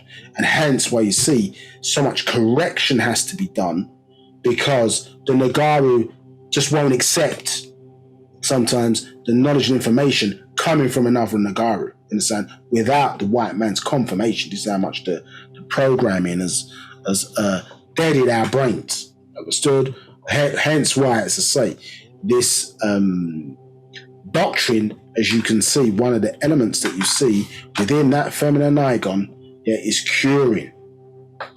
Yeah, so the application, as I say, of this is going to rid us of that spell or virus, as I say, that invaded our brains and got us to appear other than what we truly were or are. So in Gospel Sacred Feminine, they introduce us to a bit of understanding about Yaanuwn and, as I say, the origin of our etheric ancestors. So you have your physical ancestors, which we use the word Salafu, so that would be your 4 generations directly linked to you. But then we have higher ancestors responsible for the creation of our race, which you may describe as etheric ancestors. Yeah, so we start to be informed about this within this same particular scroll and this individual's purpose. Yeah, so described as such. So in verse 6 of I think it's Gospel of Yaanuwn, it says, "I was born with a well-planned purpose by the Mufyad Mutatalu, extraterrestrials from Marzak, Rizq, Mikwak planet, 8th planet in 19th galaxy, far away in Ilion, a tri-solar system. 7. The Makwan being born inside of my Khatat body was one of them. His name is Yaanuwn. 8. Pa Morozaku, the Riskians created this Wahu Makwan universe of the Kalei Makwanat omniverse. 9. This universe was born 24 billion years ago.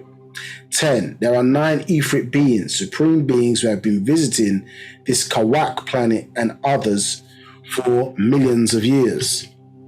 11. They grew the Nagaru Salau Negroid race here first. 12. They became known as the Natharu Overseers Watchers. So this is interesting, 12, because 12 is letting well, their name is, Morzaku. You understand? Yeah, the Morzaku. Let's hear Marzak is the planet. Morzaku, Riskians there. But they're saying, they became known as Natharu Overseers. So the Asas, Kadem Mukmatu, or the ancient Egyptians, were calling them Natharu, but their real name or their true name was the providers. So we see a difference there in terminology and even role. So 13, they built many ancient lands and structures on this Mukwak planet. Let's change this. Mukwak planet, which in time they deserted. 14, Pa Muzaku sent little creatures called Murmadu, greys, from Zeta Reticuli in Orion's belt every 10 years to check on their Kharadu children, with whom they mix their DNA into 9 species of Nagar Salau Negroid race only. So we did discuss this in some detail last week about physical ethers, understood, and how the Nagaru race has 9 physical ethers, differentiating species within our race of different hues, because when you look at the Sands people in South Africa, who we all originate from, they're more caramel, golden skin color, obviously, and we have different species within that, 9 specifically. Understood. Any questions?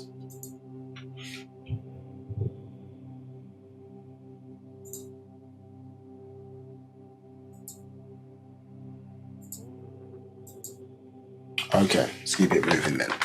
So, what we got here now? So, this is a depiction of Riskians. Notice as well, I suppose, which is, I suppose, different or described, I suppose, in the Man from Planet Risk, is that their genetic characteristics, they don't have differences in the way they look. So everybody looks the same. So they're almost perfect genetics in that regard, in terms of being able to differentiate. Now, obviously, when you look at us now, we put 30 black people in the room everybody looks completely different. This is because our genes have been tampered with the most on the planet. Everybody wants a piece of the strongest, the divine genes or whatever. So our genes have been intercepted the most on the planet. If you look at other, like the Orientals, for example, who have three physical ethers, you see, it's starting to change a little bit now, but if you look at them, yes, they tend to look more like each other, and that's because they've had less interference from external races, sub-races, even culturally, interfering with their development. So this is why they look very similar in structure, even though because of self-hate, they're trying to obviously change themselves into other than who they really are, you understand, and doing everything they can to look basically like Caucasians in that regard. However, the folded eyelid, you understand, is an original trait, you understand, because the Sans people have that trait. So it's not a Oriental trait, the folded eyelid, it is a Negroid trait, the folded eyelid, originally, understood, because it came from us, so it's one of the markers which we at least hold as the original people, understand, which then has been used in another race, obviously by various groups of extraterrestrials to create their own version of their own ancestry in the planet Earth, or lineage in the planet Earth. So we see describing three Ruskians, or Murazaku, Razun, Zanun, and Zakun. More information on that, check out Man from Planet Rizq, goes into detail about that particular planet. So this we see is just showing different extraterrestrial interventions on the planet Earth by different groups of extraterrestrials. And you see the Ruskians there. Obviously, we came out of the waters of this planet, as you know, transported here using the dolphin. As you know, the word dolphin, if you look it up, it means womb, and defecated in the waters of this planet. And, we grew into mermen and merwomen, in the sense, or mer people, if you want to describe it as that, in the waters of this planet. No simian intervention via our lineage. Understood? Yes, we came out of the water of this planet. And as I say, the Riskians set up a base, as you can see there, in Antarctica, and then, as I say, placed those genes in the waters of this planet, as obviously as part of Project 24, and this eventually, as I say, resulted in your Sans people. You understand? And so many of you have seen this before. Yeah, this is the migration from where that base was set up. Yeah, and as I say, the various different, as we've migrated up, as we may describe it as up Africa, understood, and then, as I say, ventured off here, ended up in the Americas. Here is in what would be considered to be North Africa, understood, then on into Arabia and India, and then here you see different extraterrestrials in Europe. You understand? Some of these here Arconians responsible for CV-19 that we're seeing here today to wipe out, obviously, some of their hybrid races that they created. So, yes, so we all descend from South Africa in that regard. Obviously, or here, and the genes were placed here, or this is where we emerged out of the waters, one would say. And as I say, here you see Natharu intervention, in that regard, and led to us as the ancient Egyptians. So all of this is describing really how we ended up with the different nine physical ethers. But you can see the fact that we have 9 physical ethers. You see now the correlating pattern, 9 feminine Nigon, do you understand? You see the Mutfaru, do you understand? Or Mutsahu, you understand? The Enneads. Yes, you see that patterning in there manifesting itself in our described as divine design. Yeah. So, for those who sort of question, well, it seems fantastical. Well, as we're describing it, obviously the HAR1 on the 20th chromosome is one of the, sure that's not showing correctly, but the HAR1 you can see here, so just so you know it's HAR1, human accelerated region. It's on the 20th chromosome, and you see in animals, or non-humans, it's shorter, and then in us as humans, it's elongated. So it was elongated in us, obviously, as the Nagaru, and then through mixing, other races have got it. Understood? So this is obviously responsible for the intelligent design, development of speech, obviously our ability to draw, write, language, different things of that nature.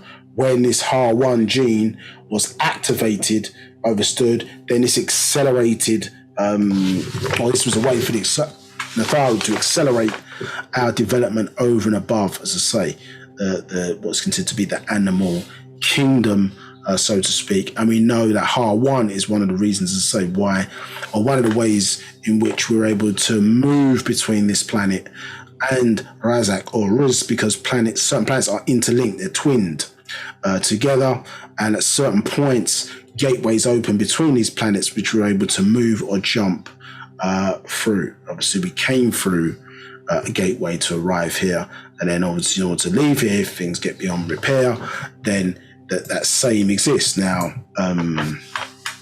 Hatshepsut, obviously, as we covered in that class, the Thule Papyrus was one of the last people to open up one of these gateways, which resulted in what is being, I suppose, called the Thule Papyrus, as Egyptians wouldn't have known it by that term, that name, you understand? But enabled man through a tap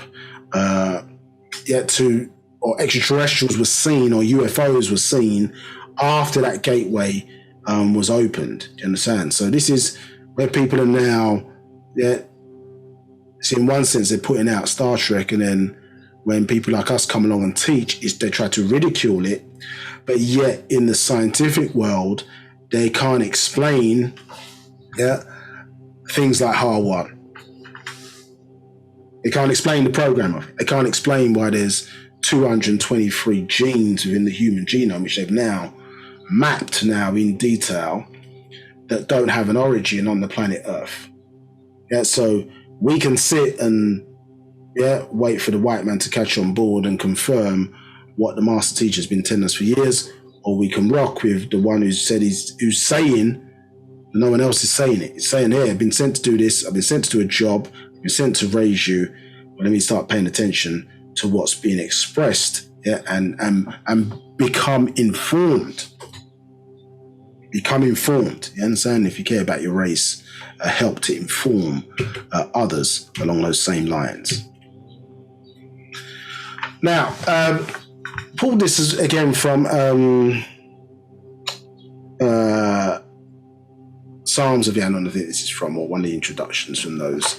So again, I say just stating the fact that this is who I say I am. Now, whether people accept it or not, the proof is in the pudding. So you have to check what the result is, or what has been written and what it's telling us. And then look, more and more you're seeing various things that have been taught in Wu-Sabat and its various previous iterations before, that with different names, how it's being confirmed over and over again within the media. And the issue is that obviously when the master was out and things were much more efficient, we were always sought, or the master always sought to keep us, or master teacher kept us to keep us 10 years ahead of where everybody was at. So, for this so-called cult, we were on the internet before a lot of people was on the internet. We were introduced to having email addresses and things like that long before your so-called, because you weren't going to church, I'm going to tell you about, hey, make sure you get on this thing called the internet. Make sure you get on chat rooms and different things as the new mediums to communicate, as new ways of doing research, because this individual cared about his people. So therefore, was continually tailoring things for us, because remember, we're not at the forefront of world events. Yeah, because we're not impacting our environments. We were a dead people. Let's be honest. We were a dead people for many decades. Understood? And even now, Africa's now coming to the fore, so and so forth now, but it's still really not respected as a world power, even though it controls, most of the world's natural and probably most valuable natural resources on the planet today. Understood? But they've done an effective job in keeping us disunified with, as I say, these monotheistic religions, which keep everybody on the continent separated, even though that we are all aspects of the same people. You understand? As we discussed, 9 physical ethers, but it's one race or planetary nation, also known as the All Nation. Yeah, so that Wu-Sabat or religion was necessary, I suppose, to change our mindset and mentality to come together, and we'll be dominant in this day and time, you understand? Or at least ruling to protect the planet, or introducing things that preserve and protect the planet, which is going through, as I say, significant change right now, as we can see. So anyway, let's describe it. It says, I've been guided all my life by beings who teach whatever I am asked to make clear. All other physical people have ancestors who speak to them all the time in their heads, as far back as 4 generations. So we understand, or should understand, if we're not clear about stuff like that, then we need to look at an actual fact called reflection and projection. But this is a real part of our culture, and our connection to our ancestors is the closest, to what we truly are. You understand? There's anything else is myth and unrealistic. Remember when they talked about the 5%ers back in the day, and talked about obviously them, Clarence 13X, for example, who's the founder of that organization. If 5%ers, let's say they worshipped Clarence 13X, because he was Allah in the flesh, well, that's closer to what we were than the spook god.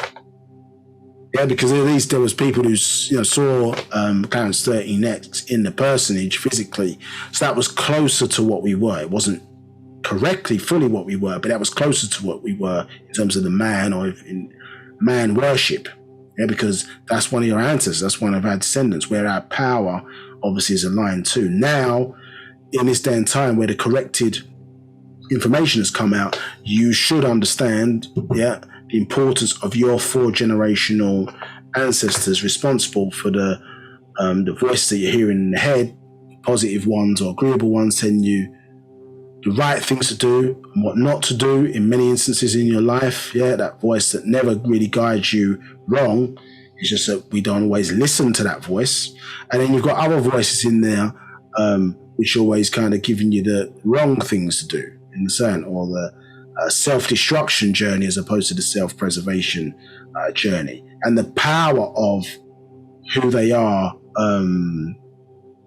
not as individuals to you, where you're calling upon them and they are obviously compelled to help you, and so irrespective of whether you consider them personally to be good or bad people, to you in your life, that's what they're compelled to do. You understand? If you call upon them. The problem is we've been calling upon everybody else and not them, and so therefore, as the master expressed, we're spiritually weak.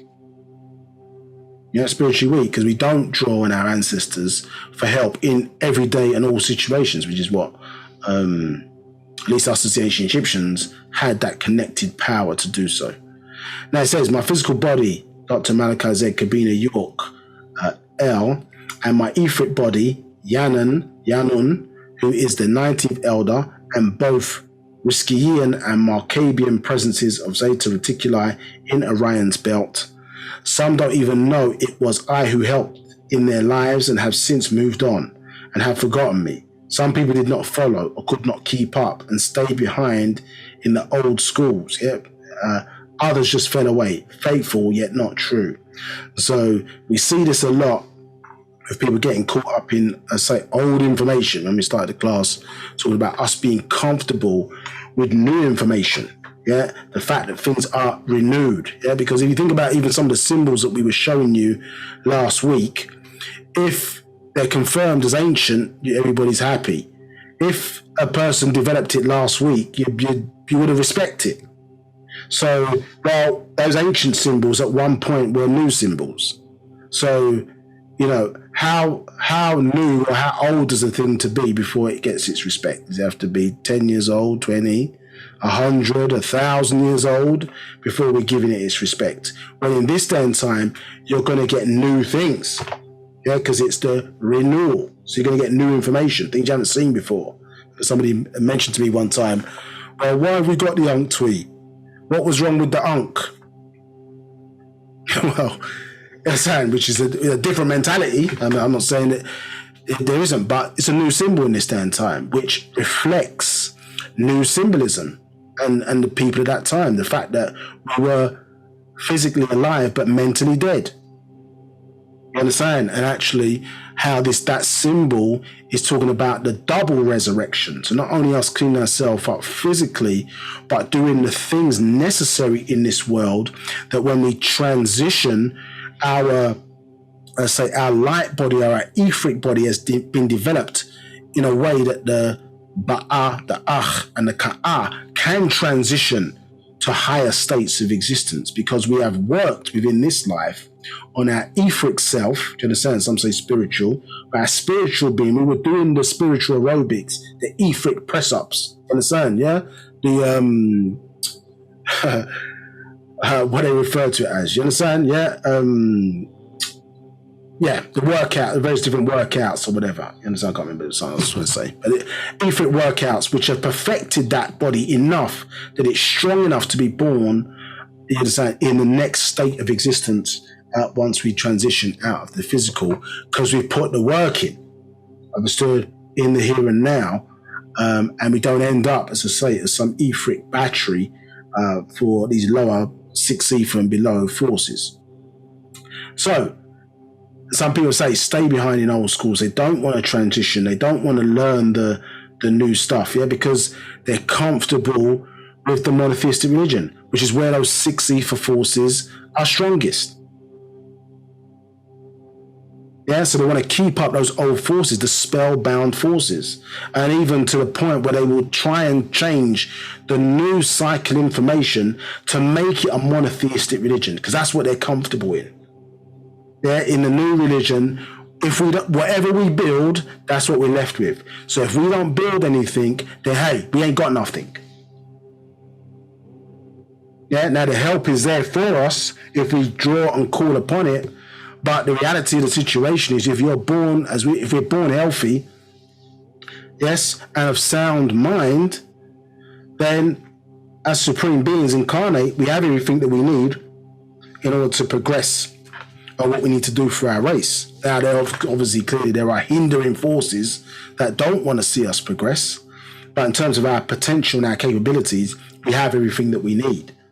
And it's just how we come together and how we're utilizing it. So people are not paying attention when the Master was saying in the Karas series, yeah, that we said this before many times in this class, yeah, and say the comparative example was used by saying, well, God can't be God and be in need, because as soon as God is in need, then God becomes a wanted, yeah, becomes subject to others externally, becoming available to try and fulfill that need. Yeah, so you can't be God and be in need. Understood? Which was an example, comparative example, speaking about us, yeah, as supreme beings, how we can't be in need. Because as soon as we become in need, then we become subject to other forces taking advantage of us. Hence why, what are we told? Well, unity, love and unity is the key, isn't it? Our strength is in our unity. Because if we're only going to people, like-minded people who look like us and have got our best interested, or people who are, at least, if they don't look like us, they respect and follow our culture or the culture of Wu-Sabat, then understand, we're not going to be in need, because if I need to, I don't know, if we open up a new business, a person needs £5,000 investment, then if you go to your own, like-minded, live by the same culture, follow the same patriarch, etc., those rules is not to exploit. You understand? So, whereas if you go to a person of another race, their view of our race might be, well, I can exploit them because I'm looking after my family and the best interest for my family and my people. So I'm going to charge them maximum interest. I'm going to give them the worst contract. Do you understand? Because at the end of the day, it's putting food on my table for my family. I'm not looking at that person as a fellow family member or fellow human being, etc., etc. Understood? So our power is in not having to go outside in that regard. But what does they constantly put the countries where we live in, they make you think that you have to be dependent upon them. Or they set systems in place where they create desires, as I say, which then, as I say, put us in need.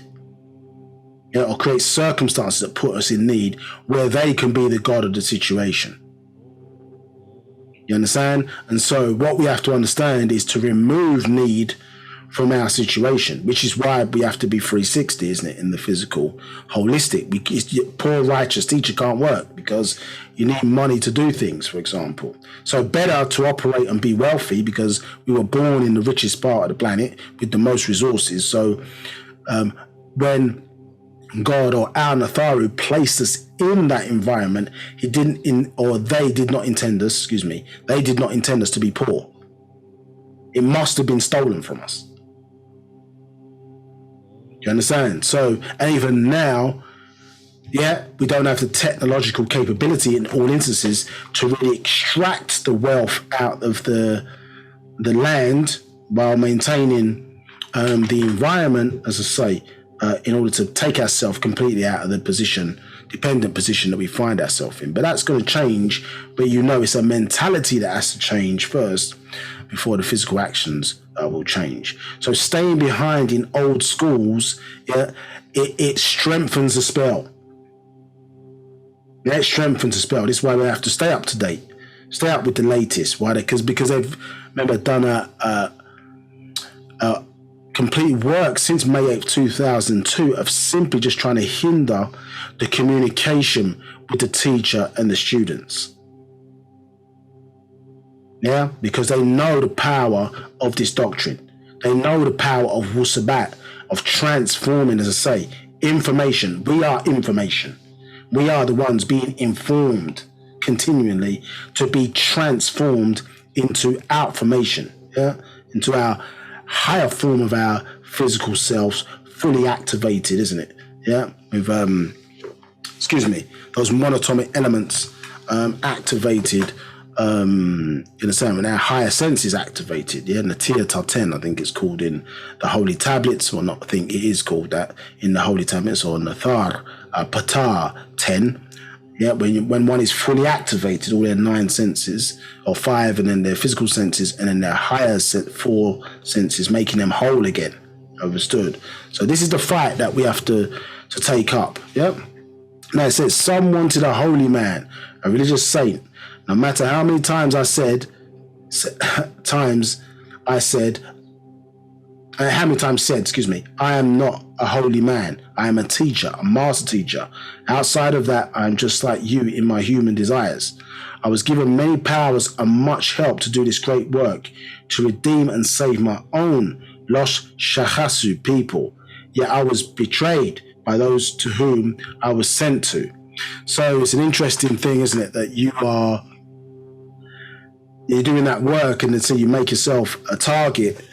And this is, as well, is one of those things, isn't it? Because people are caught up, as I say, in monotheistic religion. Like it's almost to a point where if it doesn't have these hallmarks of it, then the person's not going to accept it as sacred or even holy or whatever the case may be. The fact that the Holy Tablets, many times when we're teaching, for example, and we're out there, or you certainly out there physically before the pandemic, and if you put 2 books out, so let's say you put the Holy Tablets out, and you put a row of Pataraks out, the person's going to want the holy tablets because it looks religious, because it's got that it's got obviously that card back cover and those biblical type pages, the way the Bibles are formulated, that kind of that type of paper, that thin paper.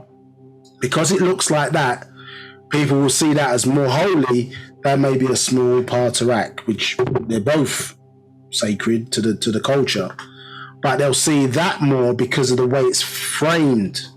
You understand?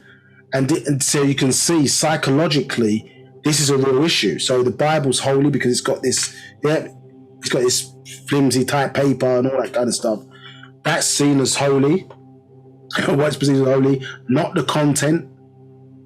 Understood? Yeah, of what's in the book. So this is what kind of happened, or the way people are stunted in the way they perceive what things look like. You understand? And we've never really had somebody saying, well, I'm a teacher, master teacher. We've had various different titles or whatever, but holding that to say I'm a teacher, not a holy person. And it's weird, isn't it, in society today, how those things work, isn't it? Because what they'll do is they'll use a sixth force to take down any of our leaders or teachers. Yes, but if you think about the context of a teacher, and again, we've said this many times before, so excuse me for repeating myself, but when you take your kids to the school, yes, if they're not homeschooled and you're taking your kids to school, let's be 100% honest. Yes, you don't do an in-depth research on the person's sexual activity or sexual background. If somebody walked up to you and said, hey, the maths teacher in my son or daughter's school, I heard that they dress up in, I don't know, Sesame Street characters, and they have, you know what I mean? They have sex as Sesame Street characters or whatever. You're going to turn around and say, I don't want that person teaching my children. Yes? That's your going to be reaction. I don't want that person teaching my children. But if it was that important to you, why didn't you do the check before you put the children in the school? If it was really that important to you. Once you find out, now you're outraged. But before it happened, why did you not do that check if it was important to you? And let's be honest, you're programmed in a way where you don't even check the teacher's qualifications to find out if they are a teacher, but yet you're leaving your children in their care pretty much more time there with them than they are with you. And you haven't seen their qualifications. And you're supposed to be the parents. You're supposed to be the protectors. Let's keep it 100. Yeah, so what the white man tells us to look at, then we look. And then if somebody other than that color, our own color, tells us what to do, then we do what they say, but the person's going to be judged by the same thing. Do you understand? In terms of what they perceive as perfection. What they perceive as perfection. Yeah, now, even today, you're seeing people now trying to tear down Martin Luther King's legacy because of what was taking place in his bedroom. Now, people can say, people may feel that's valid, you understand, but the reality of the situation is that what took place in his sex life is between him, his wife, and whoever they had in their particular circle to work through whatever issues or however they want to run things. Do you understand? But once that happens, once the sex force is used, they well and well know, boom, yeah, if you make the person a holy man or a religious person, do you understand what I'm saying? Then, as I say, that's automatically, well, I'm going to tear the person's going to get torn down. And it's a strategy that's used, but it's not consistent across the board, and it doesn't apply to all races. Do you understand? And so it is a quick way now, and that's what we're seeing here, particularly now in the world era of social media, where it's never been innocent until proven guilty for us. Let's get it right. We're always guilty, proving ourselves innocent, but now it's guilty before proven innocent without any kind of due process. You understand? So if people can destroy you by reputation, it doesn't matter whether you're innocent or guilty. As people use terms like there's no smoke without fire, or do you understand? Well, you understand? Well, there was one victim, but if there's 20 victims, well, there must be something going on, because 20 people won't come together and say whatever the case may be. Well, that's not how it works on the jury. You understand? Let's look at the evidence and then judge it based on the evidence, which is what you're supposed to look at. But with this dark skin, your freckles being too close, you're always capable of committing the crime. That's what you're guilty of. You're guilty of being capable of committing the crime. And many jurors who are not your own brothers and sisters will convict you on capability, not on actuality. You understand? Yeah, because of programming. This is the problem that we face in trying to do this job, yeah, and be subject to these unnatural rules, which when it's them, there's always an exception to the rule.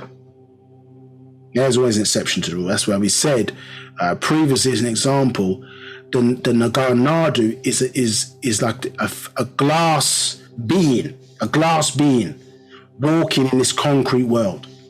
Yeah, and as soon as he trips, you understand, or she trips or falls, boom, what's going to happen to that glass? You're lucky if it don't smash. Yeah, you're lucky if it don't smash. But you're going to be living with cracks. Yeah, but when the Mukasu or the Muadamu, male in particular, when he trips and falls, the ground is made of what? Sponge, rubber. Yeah, he just gets to bounce back. Yeah, and just reincarnate in a different life and keep his money. Yeah, even if he's stolen from us, even if he's done whatever, committed murder, whatever the case may be. Yeah, he gets away. He's able to get a second chance at things. So you know how it is and how tough it is, as why so many plans appear to have failed, isn't it? So we have to go a different way, and then a different way, and then a different way.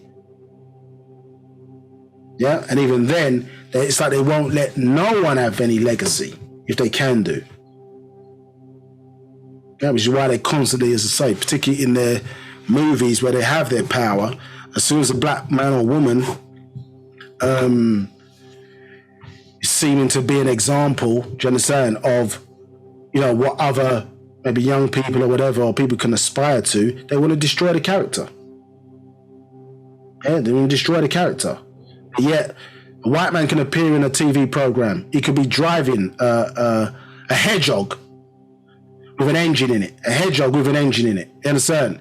Yeah, there's elves in the back passengers. There's fairies flying around him. Do you understand? In this world, and he's a detective solving crime. Maybe he's driving a hedgehog every day to work. He drives a hedgehog.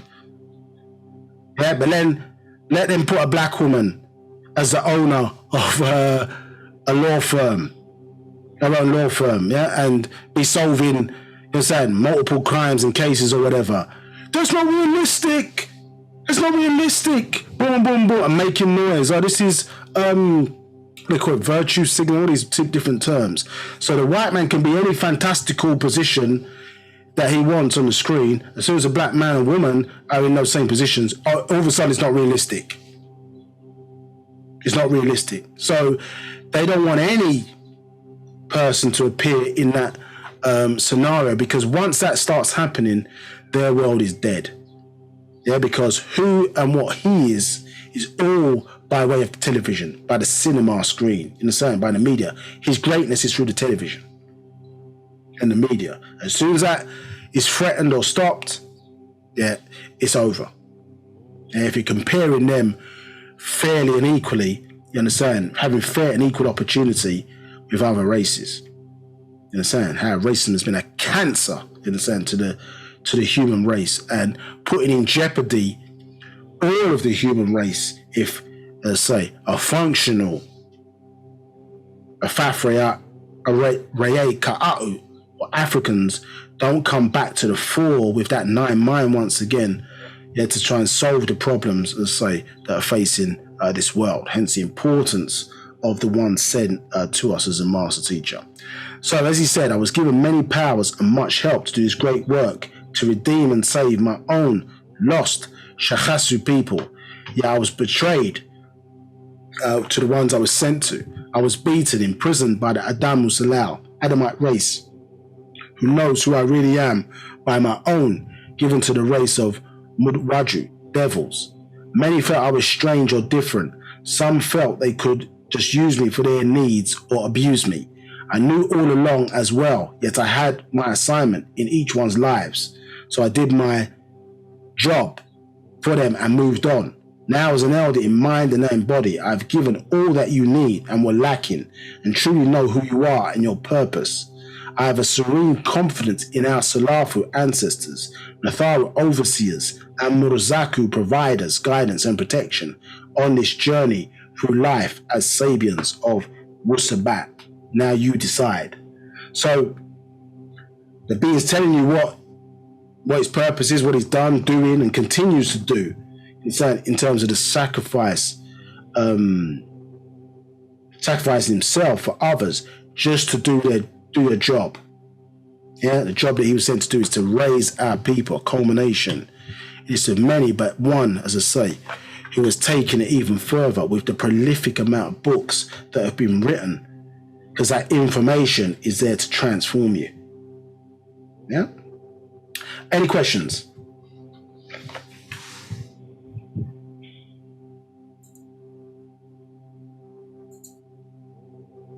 Nope. Okay, still quiet out there. All right, Mbab, you there?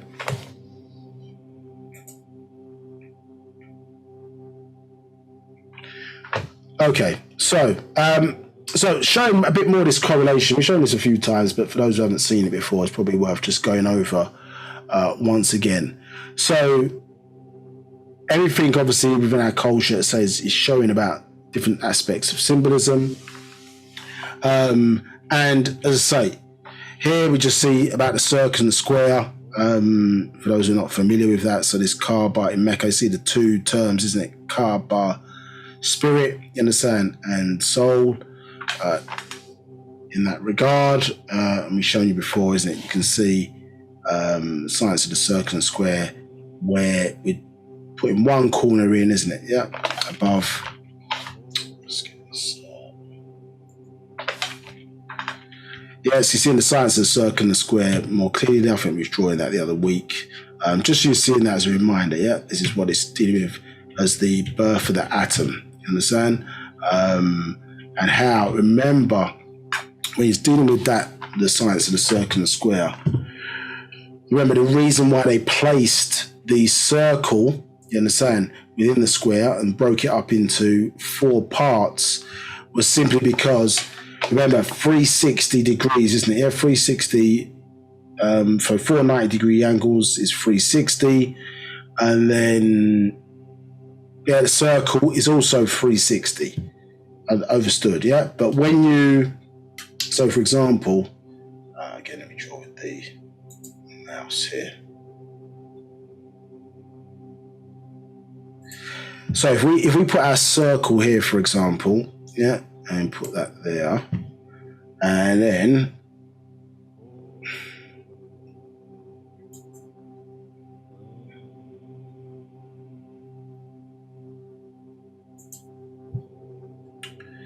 so now if I split that, in fact, let me just get rid of that. Right, now if I split that into 4,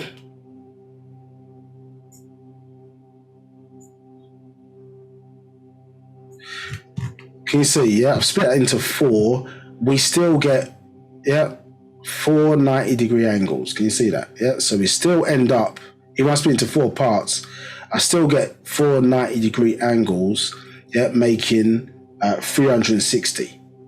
Overstood.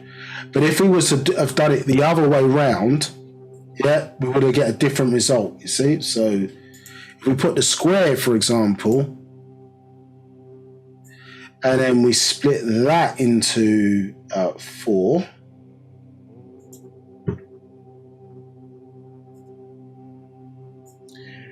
yeah, we don't end up with 4 90-degree angles. We have 1, 2, 3, 4, 5, 6, 7, 8, 9, 10, 11, 12, 13, 14, 15.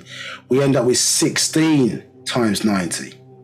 Yeah, so by doing it that way round, the circle couldn't contain the square. Because when you split it into 4 parts, you understand? Obviously, it's not it's excess of 360. It's 16 times 90 degrees. Yeah, so the author done it in a way which is basically describing the birth of the atom, you understand, or the first point. Yes, so it was done that way round for that reason, yeah, to contain it in, and this is what you see here, where obviously because they were the same, it created obviously that friction of the circle, or these 4 aspects of the circle trying to release itself, being trapped inside of the square, obviously, and then that created heat, and then that explosion manifested itself on this side of ether as part of the Big Bang. So this represents, as say, a point of origin. You understand? If you think about the Ba'h in this context as well, really it's also describing again a source or origin in us as in the form of breath. Do you understand? So if you said externally that it would describe the soul, but then as you take it in, of a sort, it becomes the ka'at, or the spirit. You understand? So on one of our souls, not the description for these two, the rawuh and the fash, you understand, which is the spirit, rawuh, which is the soul, breath. Yeah, it's really describing that. So the breath, you understand, which is firing up a person's solar plexus, you understand? So that starting point of origin is also what these 2 states, or the Ba'h, obviously represents. But here, as you're well familiar with, some of you, and just showing you the consistency in terms of the patterning that's there. Yeah, because what you're seeing there, yeah, is the original, obviously, pieces of the comet that came down here from Earth, from Orion star constellation, which in one context, from Orion, obviously, we get the waters of this planet, obviously, but then from comets, we get these pieces of the comet which brought amino acids here, which are basically the building blocks for life, allow RNA through ribosomes to create, to build proteins. Understood? So here we're showing here as a source or the center, but it's again giving you allusion to our story and these same systems that basically replicate themselves, and how it's important, as I say, for us to see these patterns because they appear again in lower levels, yes, within existence, or these planes, as we would describe them to be. Okay, so let's look here. So we can see here, again, this is things we've shown many times before, but this is a bit of a reminder. So, yeah, and the master is saying, oh, well, it brought here the waters of this planet. Well, people might say, well, how can you prove that? But then when you look at the depiction of, because this is the false depiction, I say false depiction, but this is a Roman interpretation, isn't it, of how that star constellation was depicted. And then when we look at the, sorry, it's freezing up for some reason. Yeah, when we look at the Tamaraean depiction, you see the similar thing, isn't it? Yeah, with an upright pharaoh standing up, and under his apron, obviously, we see that there'll be a protected phallus there. Do you understand? Here we see in Orion's belt, yeah, the Orion Nebula, which is beneath the apron of the belt. We know the phallus is there, isn't it? Yeah. So when we say the waters of this planet, well, that's what you're seeing there, isn't it? That is the phallus, remember, is a delivery mechanism. Yes, a delivery mechanism.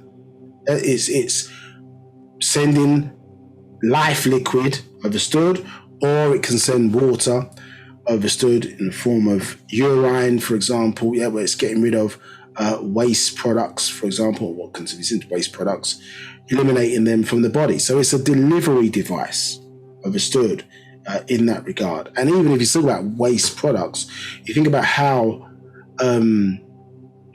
certain universes are even formed, isn't it? They're formulated by reforming waste, or by suns that have gone supernova, or do you understand, whatever, solar system planets that have blown up, etc. And the waste is reused, isn't it? Yes, to formulate new life. The same way the flesh around your body, for example, that is created from the woman recycling dead skin cells, basically, through her nose, and using that to recycle. You understand? The original recycling, use that to form the flesh around the baby. So the confirmation that of the symbolism here, we showed you before, you can see now what's being looked at when we talk about raising the apron.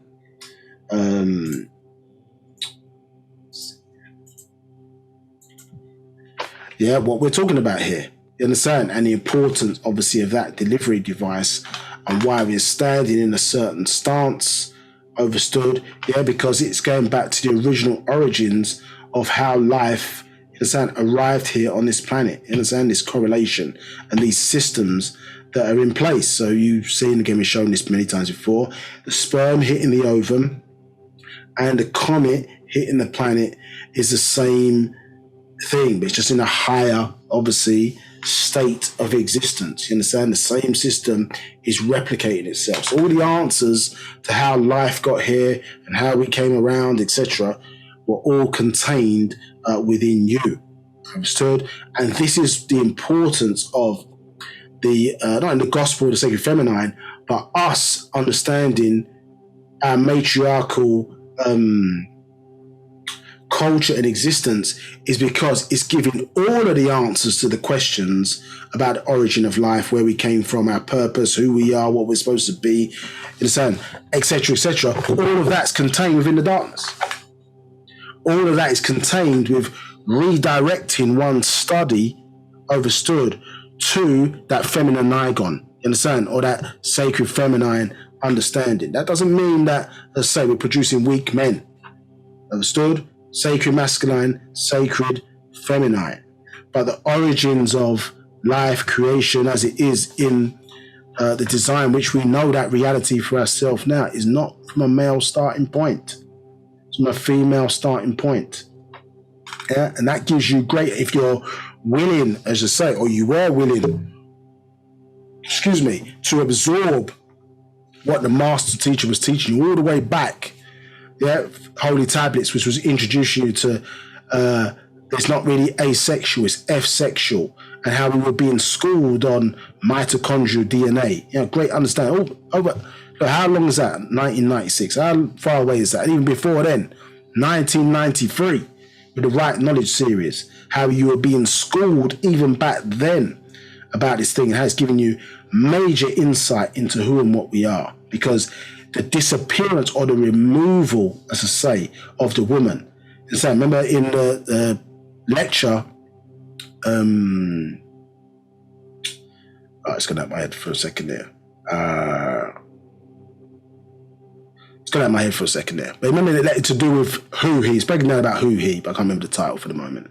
But who he, the lecture that was given there, remember, they hated us because of our love for women. They hated us because we were matriarchal, the Europeans, and the Greeks and the Romans that we were fighting with. They hated us, because Patauret, for example, the hippopotamus deity, as they say in that story that's given, because the noise that was being made in the temples, it's a symbolism in the story there. But the hippopotamus deity, which was at the center of our zodiac, when you look at their zodiac, the woman is removed. So for us, well, okay, once you remove that, then your origin has disappeared, isn't it? The facts and confirmation of where we come from has been removed. So of course, everything there must be mythology, fake, lies. Because you understand, what you're effectively doing is, if you saw flowers just floating in the air with no soil, it's not real. It's not real because it grew out of something. This is what they're making us effectively do with religion. We're looking at flowers with no soil, but calling it right and exact. So they removed the rational reasoning of how things came around by removing the woman, by removing the source, by removing the origin of things, by removing the darkness. Even though it's there, we ignore it. Yeah, but your eyes are being forced, open once again, you understand, in this regard. Let's move through these because we covered these last week. So again, you're seeing further correlation, you understand, with your endocrine glandular system, isn't it? You understand? Because now we're seeing the same 9 that we were learning about, understood? Now we see our endocrine glandular system, understood, yes, which has 9 points for us. Now for others, they don't have 9, they have 7. Understood? But for us, we have 9, 2 of them existing outside of the body. Yes, and we see the importance, obviously, of these in terms of our ability to process energy external to the body and utilize it in ways that allow us to power the body, in certain things, and obviously release certain chemicals that inform certain processes as part of that. So here we see again, because you learn in a certain school, that there are 9 aspects of our endocrine glandular system, understood, not 7. So if somebody's talking about 7, that's because their doctrine is based around 7 principles, understand, which you understand then that they're missing certain aspects, understood, and in our case, which the 2 of them linking us obviously to our ancestors, understand, firmly and permanently, understand, in that regard, once activated. So even in this regard, as we've said before, you're looking in some of their stories, the movies, etc. We were talking about in Other about Harry Potter, and it's not Harry Potter, but it's Harare Patar, understood? And who was he assisted by? He was assisted by a female, correct? Yeah, the one who had all the knowledge or whatever, different things would help them out, continuously help them out. What was her name? Her name was Harmony. Listen, look. Harmony. Hormone. So we're looking at these things and we're seeing, hey, it's this kind of magical movie or whatever the case may be. But it's alluding itself, understood, yes, to the magic that's within our culture. The magic of who we are, which is real. It's not on a movie screen. It happens to be real. Yeah? The supernatural, the fantastical, the magic, or the black magic. It's in the science of who we are, isn't it? Which they make different types of movies, as I think we said many times before. You align the Matrix, you take Harry Potter, you take all these different movies.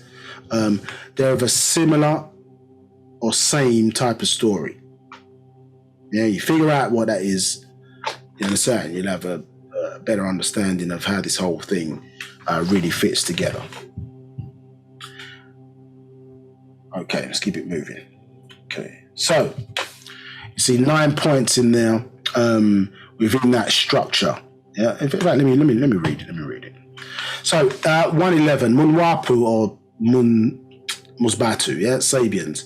Notice about the Fatirat Achach, Nashat, natural ether energies, and how it relates to Parmutsa'u, yeah, the 9 Enneads of Heliopolis, yeah, city of the sun.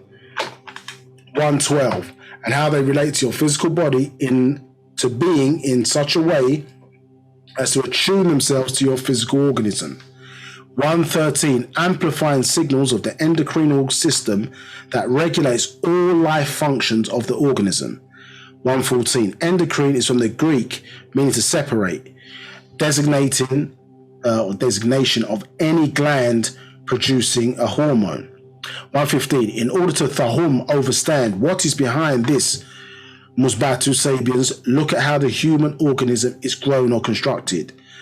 116. Being a projection of Parnashat, the energy structures of the Nathar overseers, as the creator of the 9 energy bodies of this one Wahumakwan universe, formed by the flow of Ba'ah soul and Nashat spirit energy,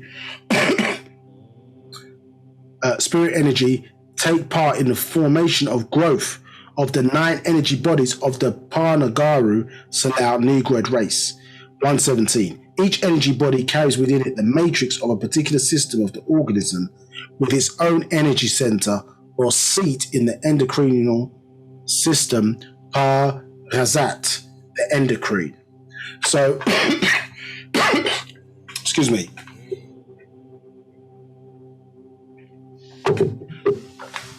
So you know that each one of those glands sits within a socket, understood? And that socket, basically, as I said, is taking energy externally and converting it into a form that the body can use. In a sense, like the gland is like plugging an appliance into a plug socket, understood?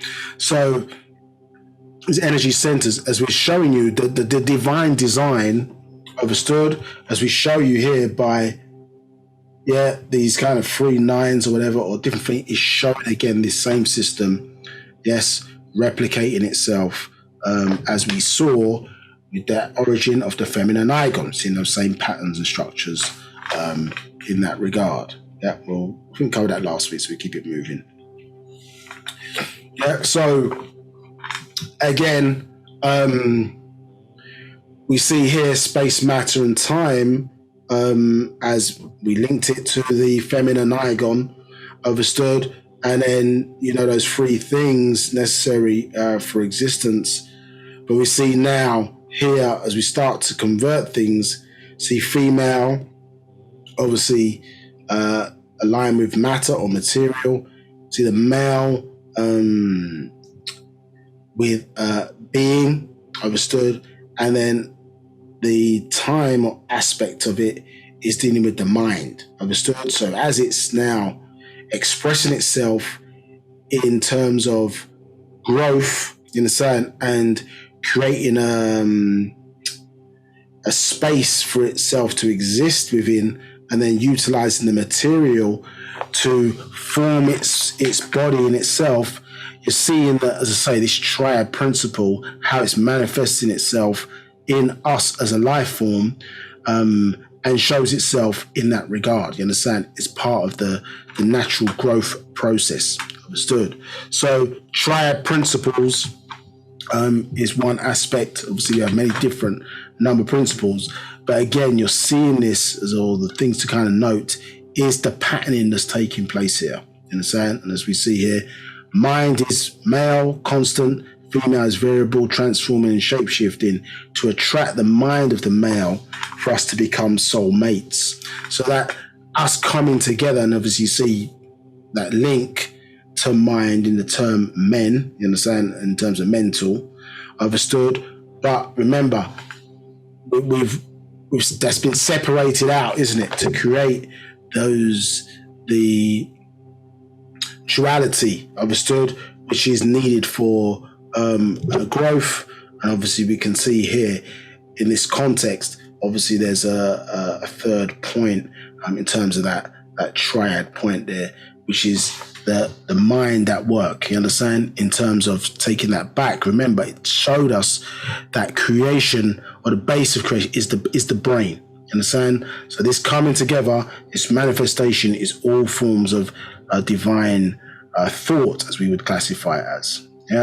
So seeing again another aspect or triad principle where male, again being personal, a personage, etc., and then the mind representation, so we flip it in the other direction, you see it inversed there, and then the child, you understand? Yes, the mind child, or the third person, you understand, enabling us to procreate, isn't it? So the man and woman coming together, they're creating, isn't it, within the woman the space, to allow the being to develop within to, and obviously by way of time, understood, certain things happen within that growth process at the appointed time, as you see it there. Yeah. So again, same systems we're seeing and looking at here, where again that study of self, that study of woman is going to open you up, to these greater insights in what you're looking at. So say, the gospel of Yaanuwn for the sacred feminine is important for the sacred feminine, but it's important for all to have an understanding of how, let's say, these systems are structured together. And we'll explore in part 2 of this more into the mind. You understand, as we saw with that hemisphere statement, and how, as I said, I think we touched upon last week, how we find ourselves even getting into stupid arguments or miscommunication, etc., because of not understanding the nature of us as male in the personage and us as female in the personage. You understand? Again, you should notice now the tet symbol there, and this now representing the placenta denotes a female little person, but also denotes the blood in the body. Yeah. Again, we see our triad principle here as FAC in terms of the tones, helping us to realign. So A is a tone of the human body, A major, tone of the human body. Again,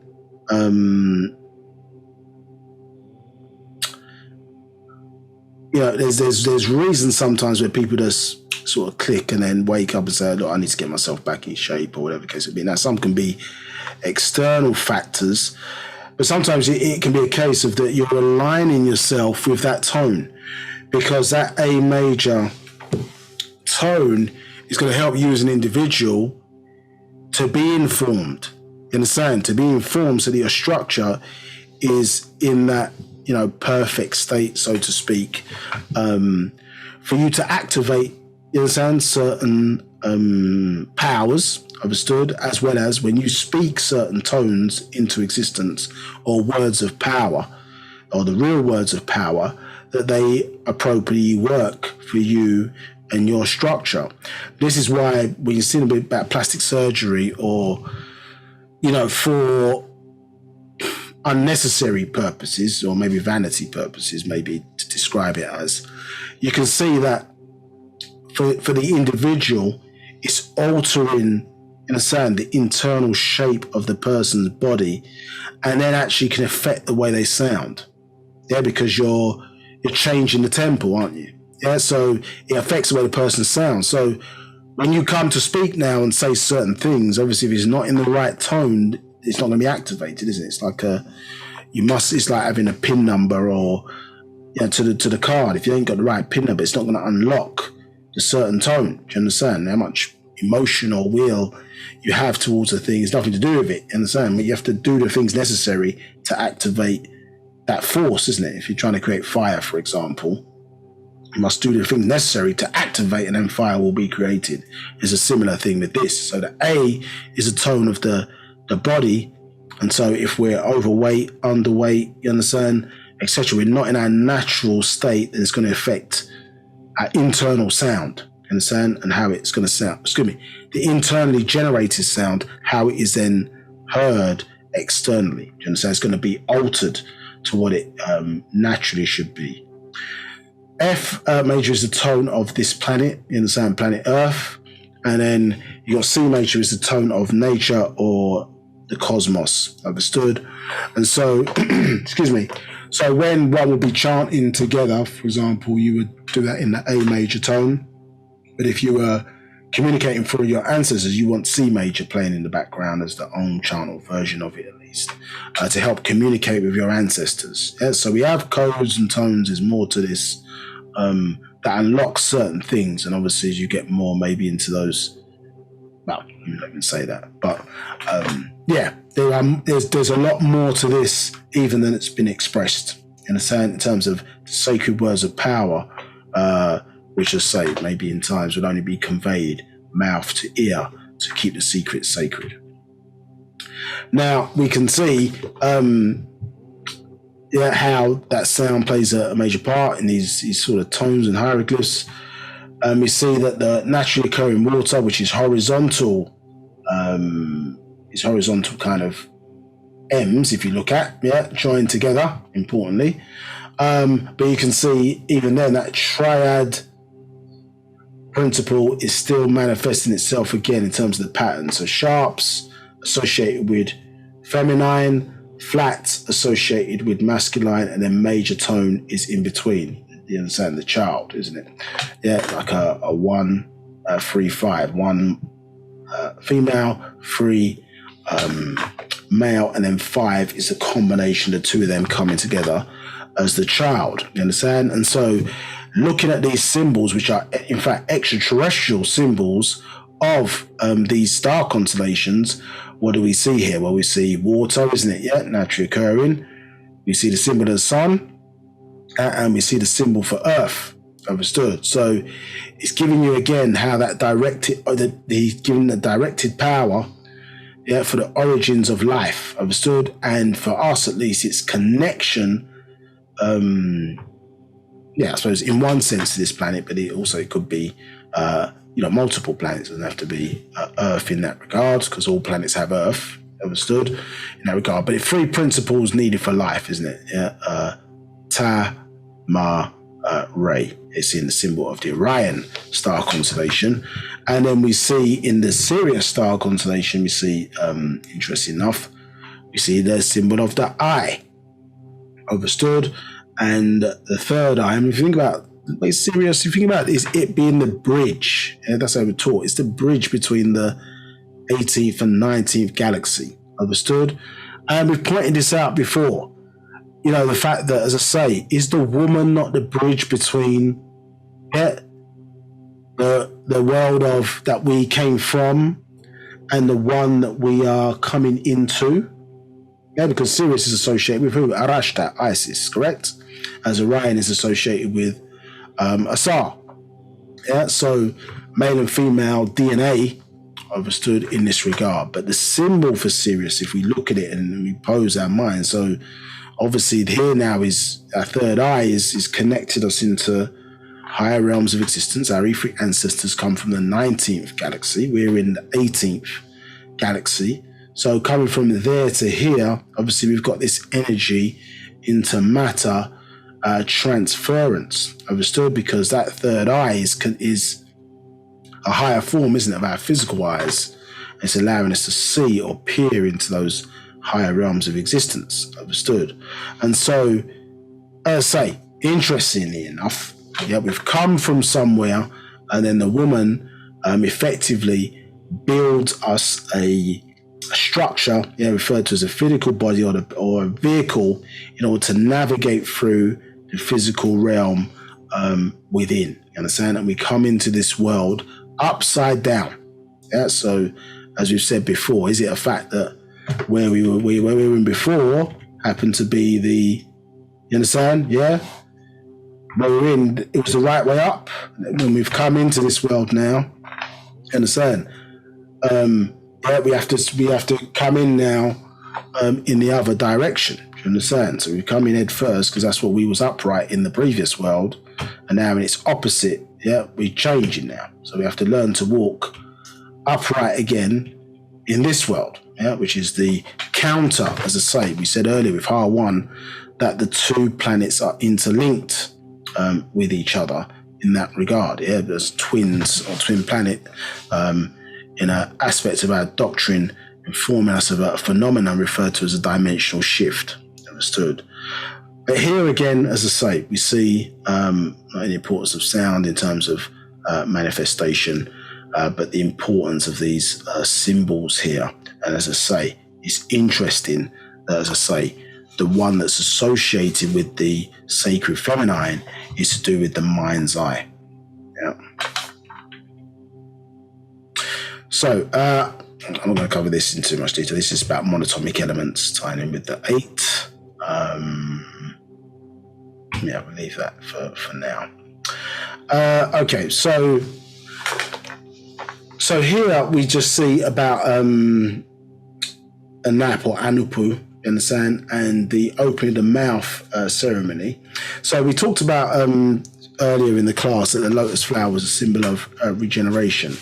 And part of the other scroll, as we're stepping into this one, we're going to go into a bit more understanding about time, etc., in the next few parts, whether it's the next one or the one after, etc. So it's important to understand about a kind of physical regeneration. So just a reminder here of some understanding in this regard. So if you were paying attention, you would have seen that you were being taught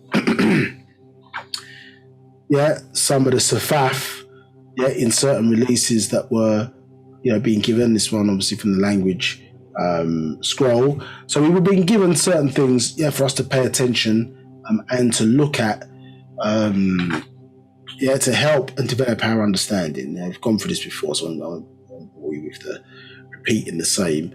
But the opening the mouth ceremony specifically is because, remember, when a person dies, the brain obviously is going to turn to liquid, you understand, over a matter of sort of minutes into hours. And the issue with that is obviously when the person has no brain, there's no connection to the mental. So even if the body was preserved, understood, yes, and you reclone the body, because there's no brain in that concept, with the link then to the mental, you basically got a zombie that you're dealing with, or certainly not the person that you originally wanted to reincarnate in terms of recloning. So the opening the mouth ceremony was a way to protect, obviously, the person's soul and send it back, to star constellation from whence it came. Do you understand? And so, I'll skip through this, particularly relevant to what we're talking about here. But what you can see, obviously, in this particular papyrus, for example, is, you can see there, Anapu holding this individual, obviously in our pharaonic outfit, so to speak, and then pulling, isn't it? The soul out. So you can see here this diagram here. Looks like the Shen. No, it's not like that. Zooming in. Seems to have frozen for some reason. 1 second.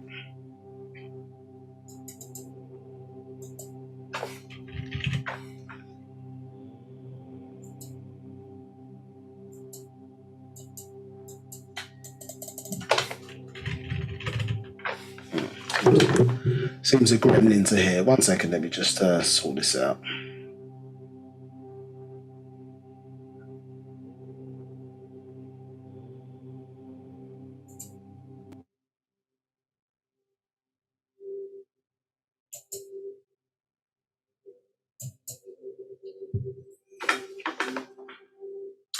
Just bear with me 1 moment. So what we're basically showing you in that papyrus is, obviously, as you are aware, through the mummification, the whole mummification process was really designed to preserve at least one cell, in the human body, so it could be available for recloning. Understand? Because our ancestors knew, as the genes tumble forward,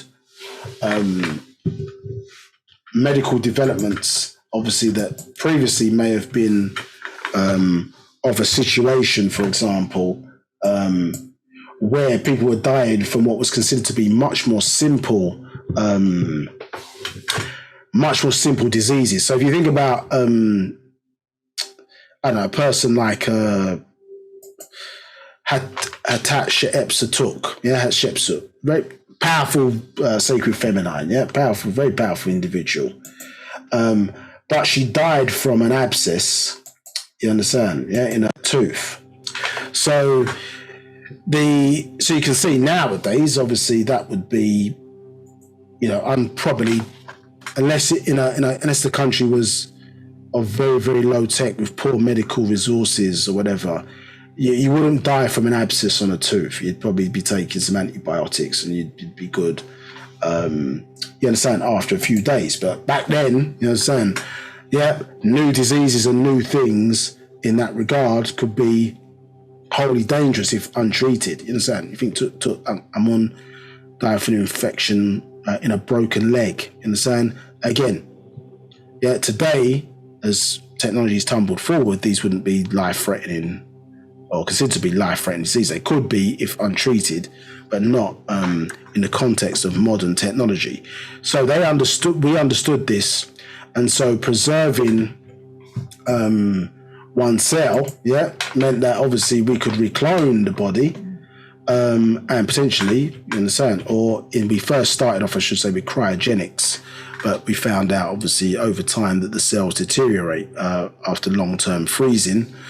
And so, hence, as you can see in your own self, you look at your fridge freezer or whatever the case may be, and you open the fridge freezer, usually on the door, isn't it? You've got diagrams, icons of different food types, and usually it's got next to it 3 months, 6 months, 12 months, or whatever the case may be, or it's got those stars sometimes, which denote how long that item can be preserved in the fridge for, based on that method of freezing. So in a similar context, we found that freezing, obviously, cells deteriorate over time. So the next level of technology for that was mummification. So by mummifying the body, so the first part of that, isn't it, is removing all the liquids that basically putrefy, hence why Anapu's name, that's what it means, putrefy. So the science of that, you see, it means putrefy. His proper name, Anapu. So it's because obviously you're stopping, one, you don't want six ether forces or unseen forces being attracted to the decaying material that's taking place there. So they've removed certain aspects for the body that they knew would liquefy, and they packed the body, isn't it, with spices, dried it out, and then mummified it so no air could get in. So it was to preserve a cell. And then if a person was of means, like a pharaoh, for example, they were buried in their tomb, again, airtight, air sealed, with riches, because they knew going forward, well, okay, you're going to need money to pay for these expensive regeneration. So they were buried with treasures to pay for any sort of medical regeneration that might take place in the future. Understood? So this is what the purpose of that was. So to protect the body for the cloning purposes, but in order to protect the link or the mind link, then you need to return the soul from the body to its constellational origin. And so either back to Orion or Sirius, or others may be the case, depending on the individual. So you can see here that that Shen, which is basically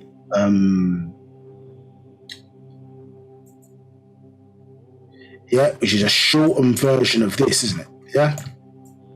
The cartouche, understand? So the cartouche is the elongate, that, but the Shen is a shorter version, same thing that you're looking at there. So you can see, which is there to protect. So this is protecting the individual's name, understood? And you can see there in the Shen that is protecting the person's soul, isn't it? For transport there. So you can see them extracting it there, and various different rituals taking place here in this opening the mouth ceremony. What we're describing there as these different stages, of preparing the body or protecting the body for future regeneration. You understand? So in that particular line, but overtly, what this is kind of showing you is that your ancestors had very much an interest in preserving life and us living multiple times in order to perfect ourselves. You understand? And so, again, more symbolism that we look in and see helps us really to understand or confirm, at least for ourselves, what potentially will take place after the point of death, so we can have at least some confidence and be prepared, at least. You're not going to know until it happens, but they want you to be unprepared. whereas the teacher Yaanuwn is ensuring that you are prepared for what's to come. So as I say, we don't end up in the disparate energy of who we are ends up in places where it's not supposed to be. Any questions? Yes, we have a question from Amun, and the question says, when we refer to the Most High, the unseen, do we refer to Ane, meaning the furthest, or is there another name we should refer to linked to the Natharu? I mean, if you're going to use that term, then our Most High would be Ray. Yeah, if you're going to use that term. I understand where you're coming from, Ane, because that's in Master Secrets, the Anunnaki. Excuse me. But if you're dealing with our Most High on our side, then you're dealing with Ray. Yeah, and really that's dealing with the manifestation of the sun. Understand? Yeah, so Ray. If you have to use that term Most High, remember Most High, we say Most High, you're generally dealing, it's a term applied to the wisest person in the room. You understand? Just generally speaking, how we would use it. Because you're saying the Most High. So you're saying everybody in the group is high, but what you're saying is the Most High. Understood? So, and as I say, it's a very similar thing to, I don't know where you're from, but if you think about in the UK, the Parliament, you have a number of different ministers. Yes, but then you have the Prime Minister. Yeah, so it's the same system, and even then, so we've broken down for mini stars, and minister is mini stars. Yeah, so it's the same system in operation. So amongst ourselves, at least on the level of where we're at, you understand? Yes, then the highest is the Most High, but we would all be high. Yeah, but then you've obviously got different levels of that, depending on where we're at. But the Natharu themselves, if you're visualizing, then you should see suns. Yeah, that's what they are. Yeah.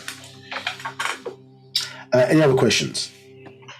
Yes, there's an anonymous question, and it says, when referring to how we come into this world, can you explain why or how we end up in breech positions while in the womb?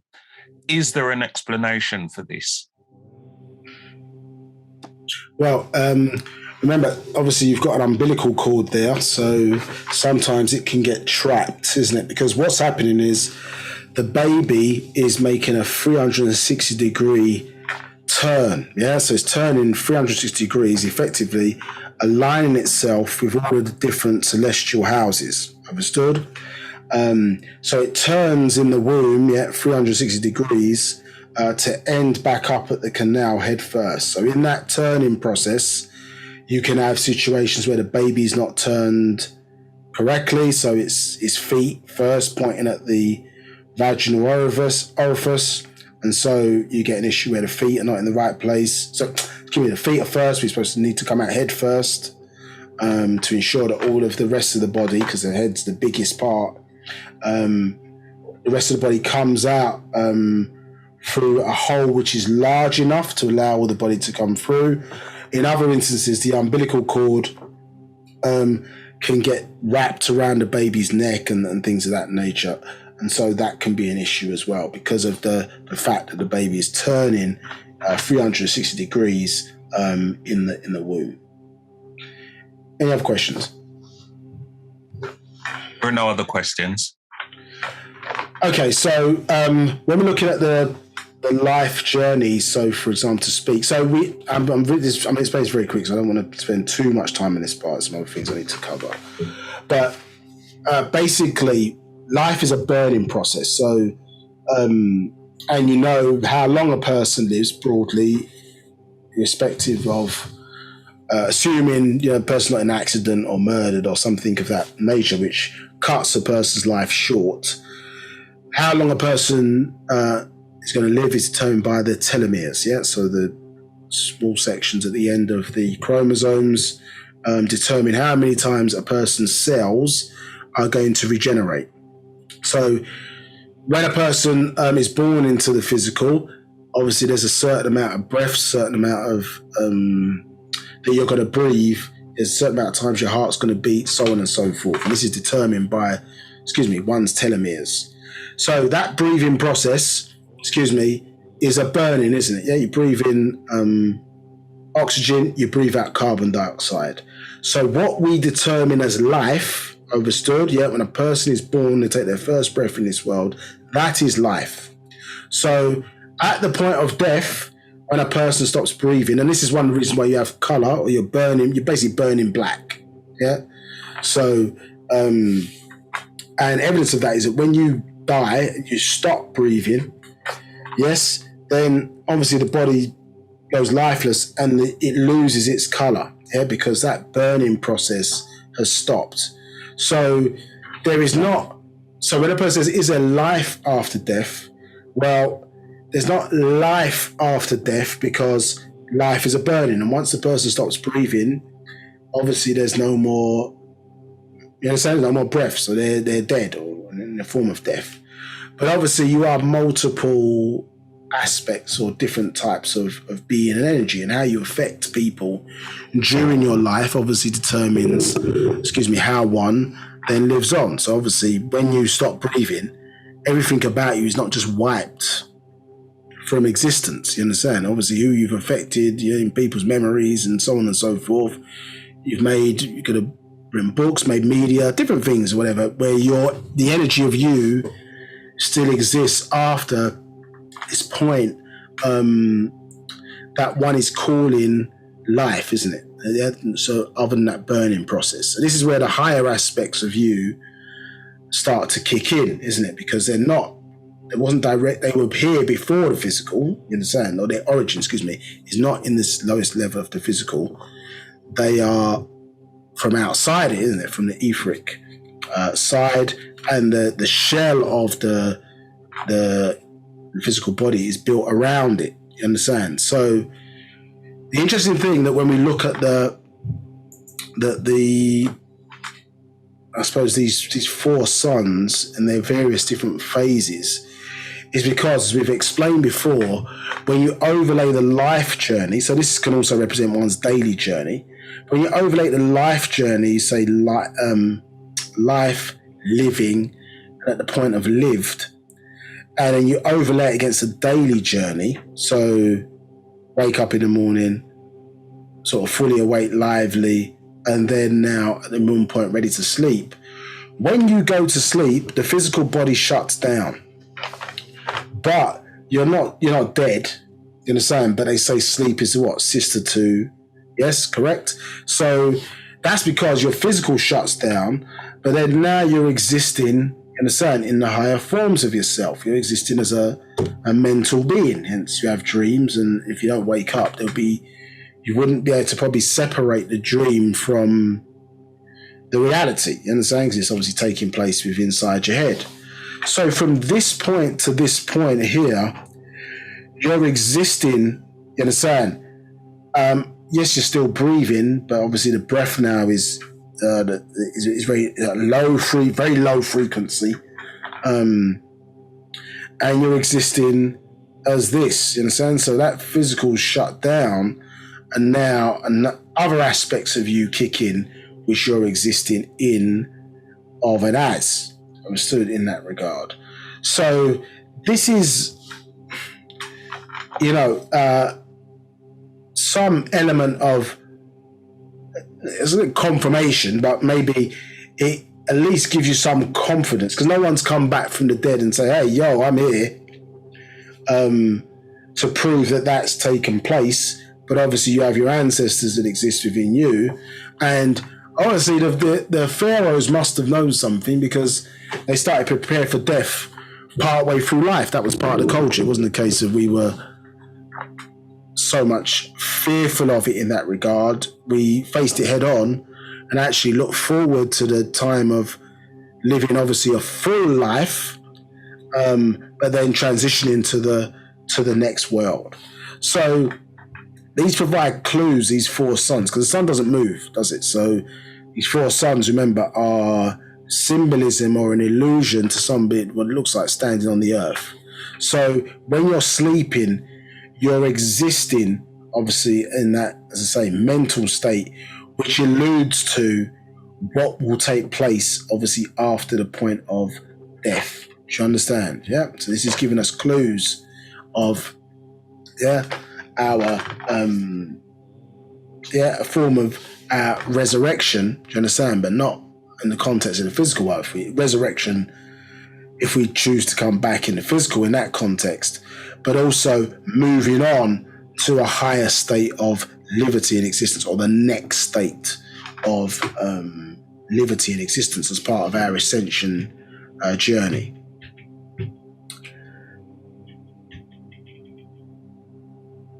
Right, so we recognise that through that this gateway opens up at 3 a.m. We'll explore that a bit more in a bit.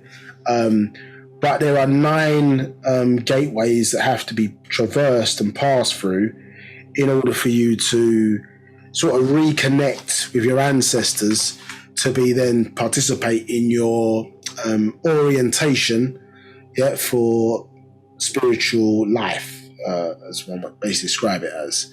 And what's interesting, I think we've shown this before, but what's interesting is that when you look at lightning, when we're looking at lightning, or when we see lightning, I should say, it is on its way back up. So it's ground going back up, and it itself is traversing through the various different layers of the atmosphere, which basically, in a similar sense, have gates. So you can't, so if you were flying in a spaceship, for example, or a shuttle, whatever, and you're navigating through these particular spheres, what you can't necessarily do is just fly in a straight line, and go straight up. There's going to be problems. That's why you see shuttles exploding and different things of that nature, sometimes with technical issues, but sometimes because you ain't traversed this properly, because they've got gaps in.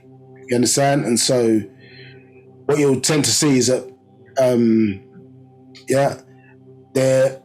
you traverse them in a certain sort of way and direction, because in a similar way to this, they have gates. And this is why lightning doesn't just come down in one straight line, understood? And just, it should just come down a straight line. There's atmosphere there because there's gaps or gates, so this energy is passing through, hence why you get this kind of, from this going up, you get this sort of, strayed, squiggly sort of pathway that this energy now is traversing upwards, to get as far as it can go. You understand? So this again may allude to or give some insight for us to know, when we understand these 9 gates, that actually is very similar to how lightning is. And so we need to traverse these gates at certain points or whatever in order to make it to the opening, in the same, which opens at 3 a.m. Every morning and allows us to pass through, as one may say, and journey on to the other side, where if we have connected, and the importance of connecting with our Salafu, our ancestors, while we are living, is so that you make the connection now, so you've already established it in the living. You're both etheric and physical. They are only etheric, or spiritual, if we use that word.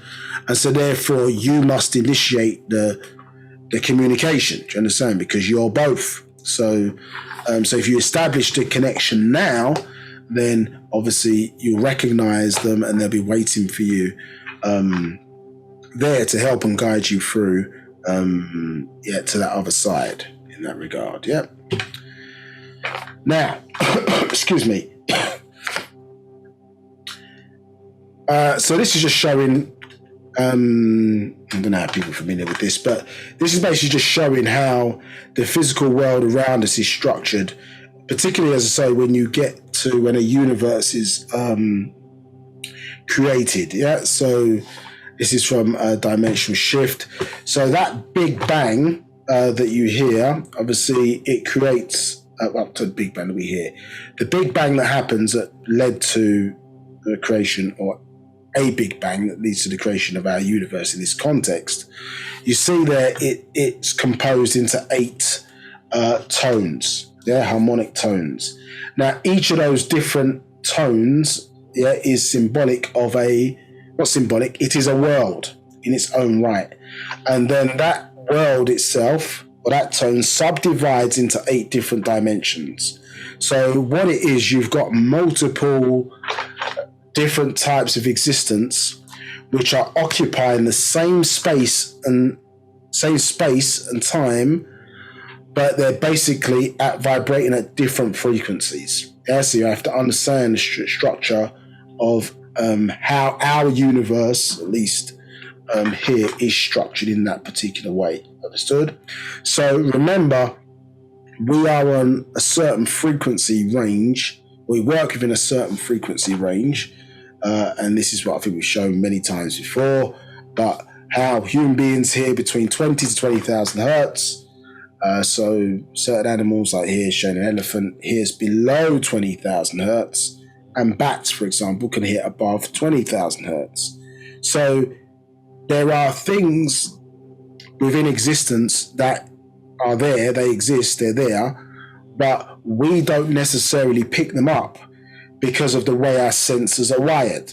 In a sense, if something was being communicated or broadcast at these frequencies, you wouldn't not necessarily, or we wouldn't directly hear it because it doesn't exist to us. So the world our perception of the world around us would be different. Understand? And so this definition from, I think it's Tone's actual fact, says that sound relates to you and what you receive from space and beyond. Excuse me. Yeah. So this is really important. So it's not just relating to what we hear. You understand? So obviously it's dealing with energies and frequencies coming from outside in a sense, or even dimensionally. Understood? Yeah. I won't get into all this as I've broken it down before, but they mess with the words intra, ultra, for sound, and then they switch them around for how they use it for light, and it can be confusing. Yeah. So, similar thing that you'll certainly be familiar with, as we were taught early in the Holy Tablets in particular, how human beings see between 400 and 700 nanometers. Nanometer is a billionth of a meter in size, understood? And so basically, of all the electromagnetic spectrum, we're just locked into this small part, which is this part here. You understand? So this small part here is what we're interconnected to. And so, yeah, so if something appears in this range, though it exists, you won't see it. Something appears in this range, though it exists, you will not see it with your eyes unless you expanded your perception of your sight, understood, above the normal range of a human being. And hence why you see the red color here, comes to infrared, their last point on the visible spectrum, understood? Yeah, red as a color, the last point on the visible spectrum at this end is blue in color or violet, understood? So the fact of the matter is, understand how things are structured. Yeah, if things are vibrating outside of these frequency ranges, you are not going to see or hear it. Yeah, so things can be in around us and we don't see and hear. Hence why, for example, in funerary rituals, the Saluki dog was used to be able to detect, adverse forces, so discarnate forces, so spirit beings or whatever the case may be, who were seeking to feed off the energy of the soul of that individual or person, because even though the soul is removed, its residual energy, for example, can last in the body up to 1,000 years. So there are forces that will seek to feed off of that, animals or which are obviously in carnal form, and then discarnate entities, which are spiritual, that don't have a body, which will also seek to feed off of that energy. Hence why you have to seal up tombs, or in the context of this modern times, it's simpler to burn the body, cremate it, so there's nothing there for any forces to use. You understand why we're not in our proper land, you understand, activating or expressing our proper rituals. Yes, so it's just making the point or sinking it home that just because you can't see it does not mean it doesn't exist. But bringing some practical reality to it as opposed to the spookism. You understand? So you need to make yourself, I say you need to, but yeah, you do need to. You need to make yourself comfortable with what is to come next by proving it or seeking as much confirmation as you can, so you can be confident in what's being expressed and learn it and apply it accordingly. Not just sit there in belief because the master teacher said it, then therefore I must accept it. No, that's what he told you not to do. So you need to seek confirmation by using things that your ancestors and symbols that your ancestors left behind to get confirmation, so you're confident in what you need to do next in order to prepare yourself appropriately for the other side or the next destination. Any questions? Yes, there's a question from Julio, I think, or Julio. Rahubat Zamal, question: what happens when a person transitions at their funeral, you can see tears coming out of their eyes from their dead body laying in the coffin? I haven't heard of that phenomena, so I can't answer that directly. Obviously, in some instances, up to 72 hours. The reason why they wait this particular period of time is because in certain instances, the person hasn't fully transitioned out of their physical body yet. So the reason why you would wait that period, I think about 3 days or whatever, is because at times a person could potentially feel cuts or things of that nature to the body. So I don't know when the person was buried in the context of that. I haven't heard of that phenomena, but it could be that certain after effects, because there's still energy, as I expressed, in the body, where certain there's energy enough to still power up certain processes in that regard. Now, whether that would cause tear ducts to still be active, potentially that could be the case, but I haven't heard of that phenomena. But it's for your understanding, I suppose it's a case of the body still has energy, residual energy in it, even if, as I say, the person has stopped breathing and the body obviously is what we would consider to be a dead state. There are still functions going on, unless, as I say, once the body is, treated, you understand, in a way that would stop and halt those processes from taking place. Understood? And that's obviously why you have an embalming process to curtail that. But obviously, as I say, you have to be mindful that within those first sort of 72 hours, the person's not fully transitioned out of that body yet. So you need to be careful about how you move. You understand? So some cultures, as I say, they don't allow autopsies and things of that nature. And maybe the truth behind that at some point was there was some understanding of that, but it's not a forever situation. It's for a certain amount of hours in the initial and early stages. Any other questions? Yes, there's a question from Amun. Is there a reason why we can only contact our family ancestors going back 4 generations and not beyond that? What happens after the 4th generation? So it's not that you cannot contact beings beyond your 4 generations. What it is that, excuse me, remember, that is confirmation that obviously you have, that they are your family and they're your ancestors. So you use them as a conduit to call upon beings that have existed before that. So if you imagine, yes, if I call upon my grandmother, but I'm trying to get in contact with, I don't know, a certain Asar, who's lived, millions of years ago, my great-grandmother is going to act as the conduit to make that connection. You understand? So in a very similar way, I don't know, it's funny, isn't it, how certain technologies that we use replicate certain things in nature. But if you think about how we're using the internet at the moment, yes? you've got a router in your, or some of us, if you've got a hardwired connection, you're using a router, for example, that is aligned to a certain provider, and through that provider is allowing a connection for you to connect to any source, isn't it, of various different types around the internet, not necessarily connected to your service provider.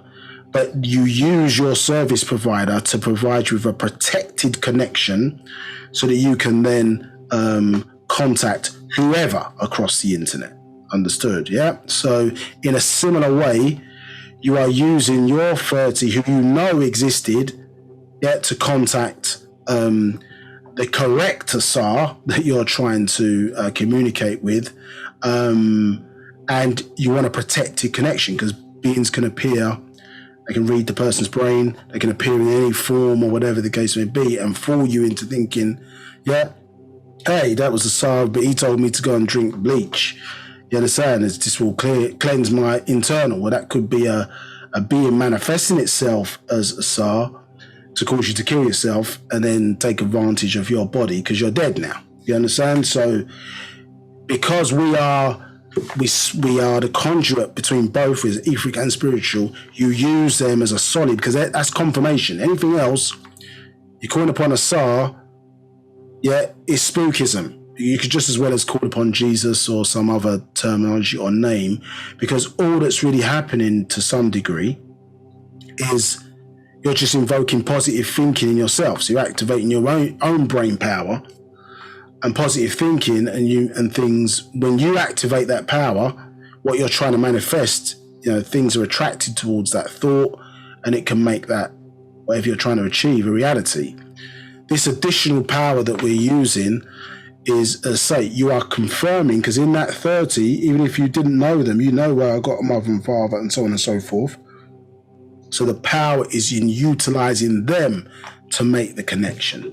So even when we're calling upon the Natharu, for example, establishing that Salafu connection first is the way really one is supposed to go. And then obviously through them, you're connecting to your Natharu. You understand? Once you've established a connection through your Salafu, then it's permanently there. You understand? So that's why using it's not that you can't go beyond 4 generations, but that's for you personally, or for me personally, or for whoever personally, that is your safety net to make sure that the communication that you're sending out is going to the right place. And how it's divided up or split up is that basically you call upon your ancestors or your Salafu, those in that 4 generation, to assist you with things basically that are affecting you personally in your own life, etc. And so that's where you should place those kind of personal requests, because Panatharu are not interested, generally speaking, in, as I say, whether you can afford to pay your telephone bill. But your great-grandmother would be, for example, because she's lived in the physical and understands what a telephone bill is and these types of things. Panatharu might not understand all that. Understand, well, what's a telephone bill? Understand, what's money? Yeah, these are things that are here in the physical. You understand? So unless you were kind of born into it and live in this world, you may not have some understanding. And they're not interested in personal things of that nature. What they are interested in when you call it upon the Natharu is the things which are there to aid you, not aid you personally. They're there to aid for the greater good, or for aiding humanity, for example. Do you understand? Or the environments of things that other than for self, like personal requests that are going to affect a wider group of people. Then you draw upon the power of the Natharu for those types of requests. Yeah, so we've been limping in the Olympics by not using that power, and it's in, we emphasize this a lot in these classes about it's like every Sabian or somebody who's seeking back to reconnect with their ancient Egyptian ancestry should have their altar set up with the pictures, the white candle, the white tablecloth, etc., and establish that connection. We you understand, because they've made it bad to call upon your own ancestors, even though if you think in their society, the money's got their ancestors on it. You understand?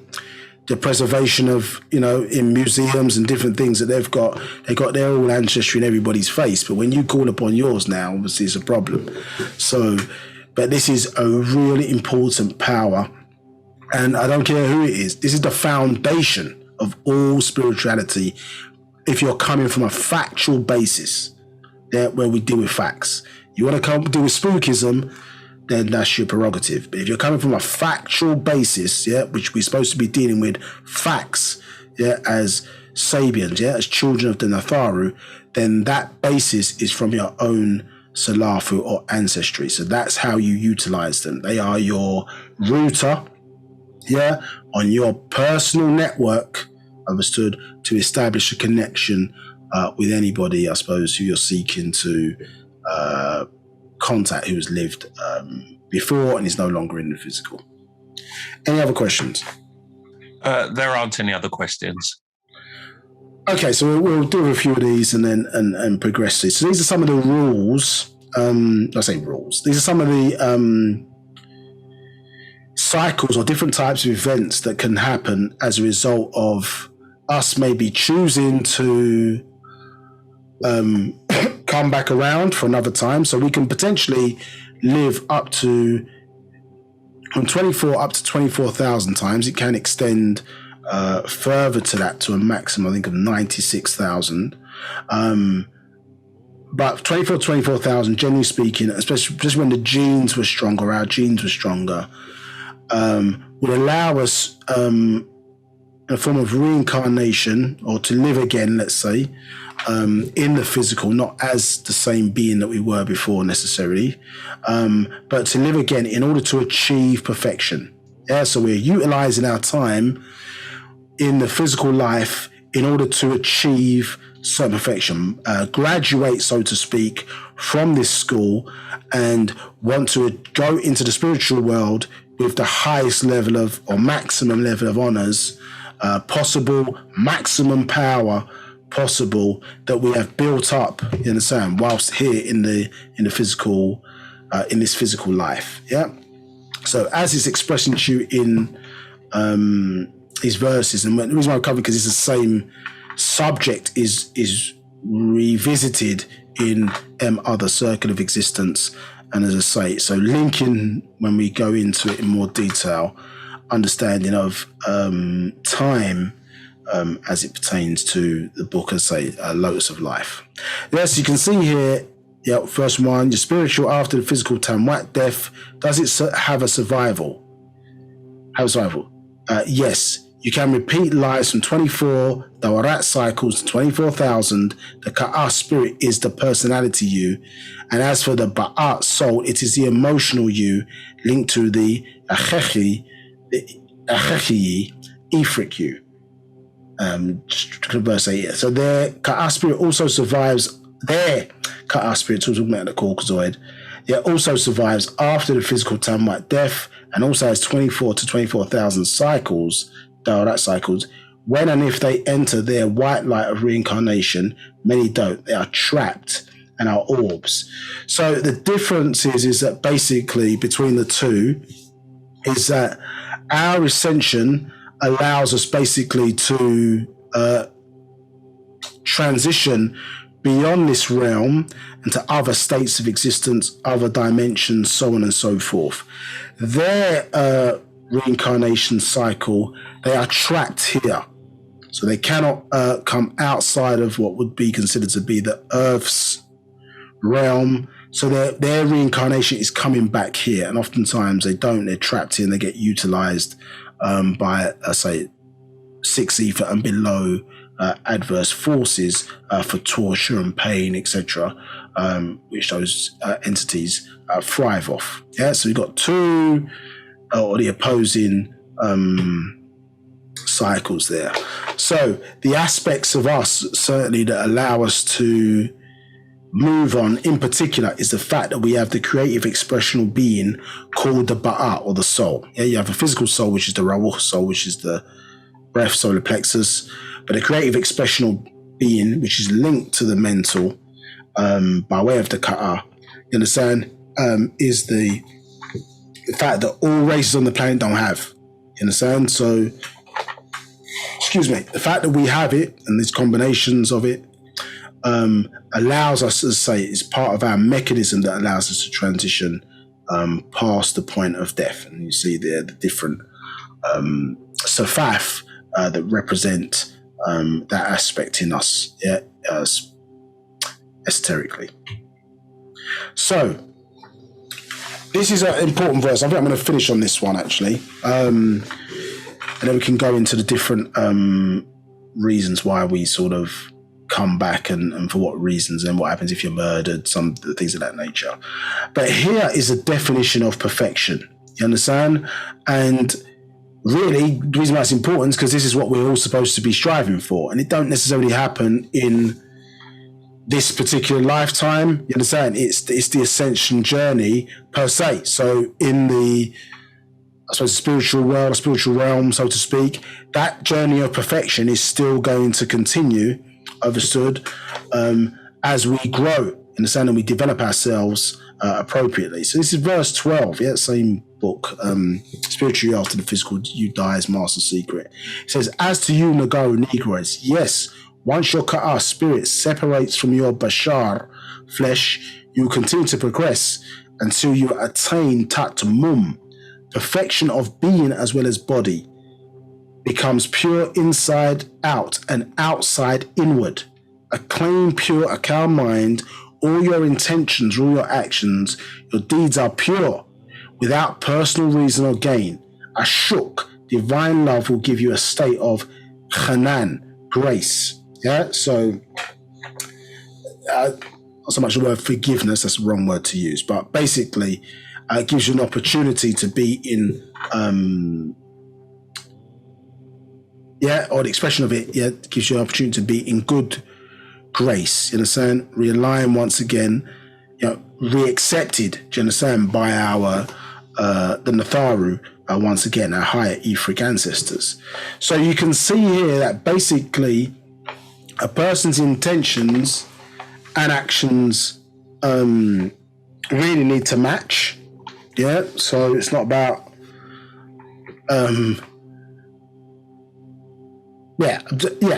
it's not about necessarily I don't know, if I sell drugs, for example, and then I give out turkeys at Christmas, there's a dichotomy there, isn't it, in terms of it's imperfect, because in one sense I'm doing something that maybe is being detrimental to lives, but then I'm using that to do a positive act in terms of giving away food to people that might not have it. So it's imperfect in that regard. So depending on how you personally judge the situation, that would not meet this definition, obviously, of pure or perfection. There's other reasons as well, which are not maybe could be seen as harsh. So, I don't know, maybe a situation happens where, maybe your partner dies of a certain disease, but before your partner died of that disease, you wasn't particularly interested in the disease. I don't know, it could be, let's say, I don't know, Hodgkin's disease or something of that nature.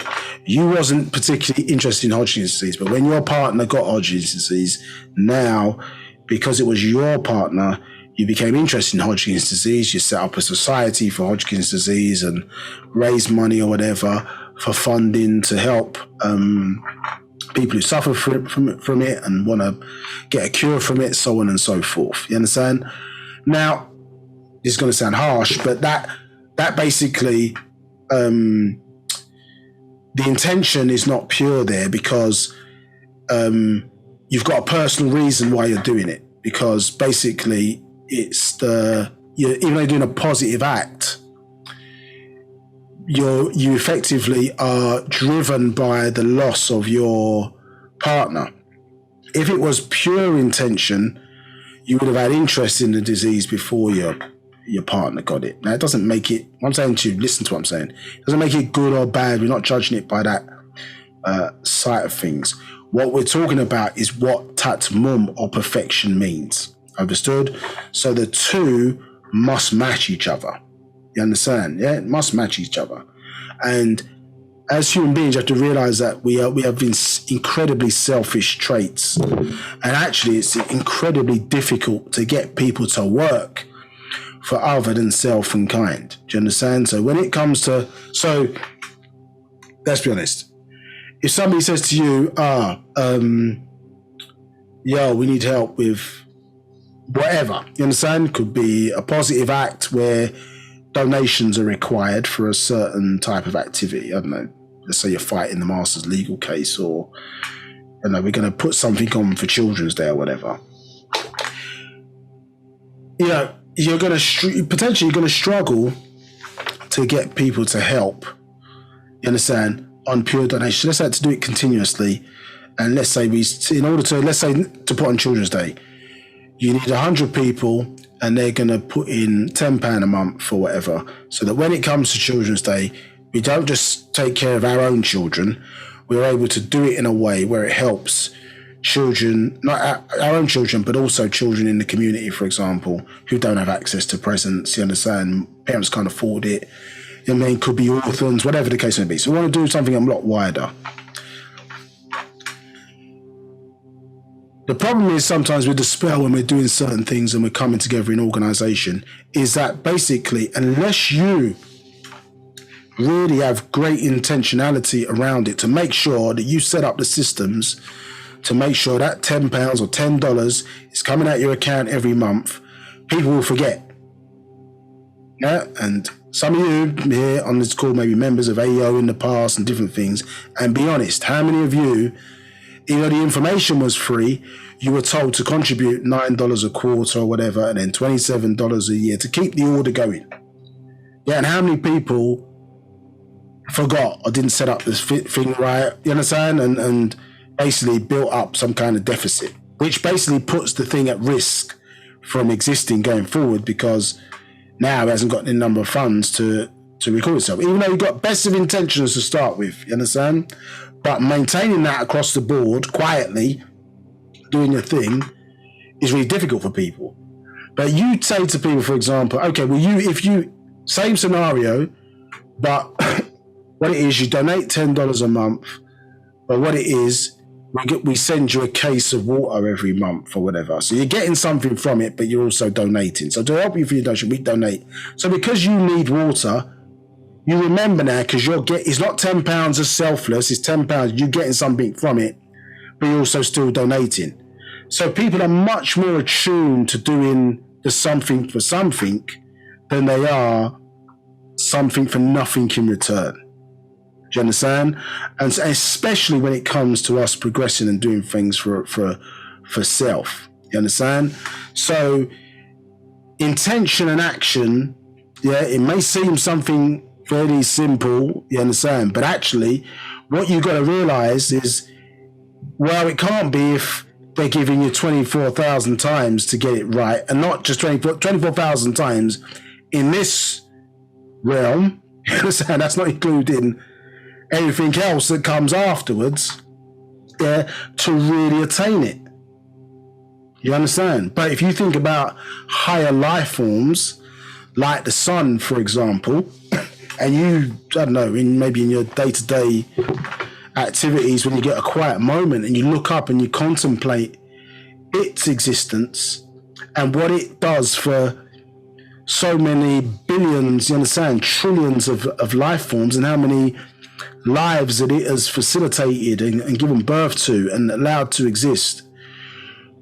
You know, what percentage of those people ever gave any gratitude or care or said thank you to the sun for its works?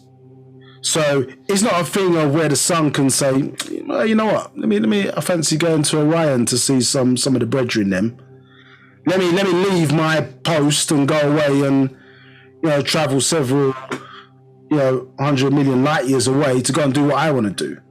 No, it's been staying in its same spot, doing its job, yeah, for however many millions of years, and doing it and supported without, to some degree, little or no thanks from human beings. You understand? We complain when it's too hot. We complain when it's too cold. We complain when the weather's not right, boom, boom, boom, because we got our wedding or whatever the case may be. So we complain a lot, you understand?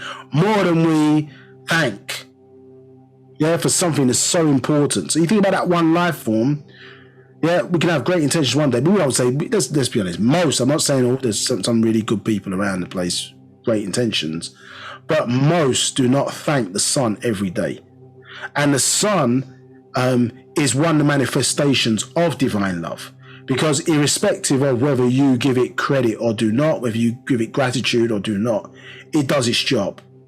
Yeah, that sense of duty comes internally, yeah, for that divine love for others. It doesn't come from external factors. And so in Masonry, they ask a question: where were you first prepared?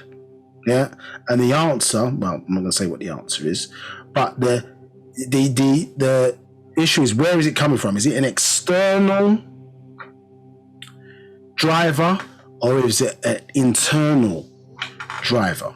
You understand? So is it external, you understand, coming in, or is it internal going out? You understand? So yeah, sometimes in pure intentions you want it from the inside out, but what this is showing us is that, hey, you need to be inside out, yeah, which some may consider that to be purer, or outwards in. You understand? The two things need to match, and you need to be void of, personal benefit or reason for doing it or gain. You're just doing it because it needs to be done.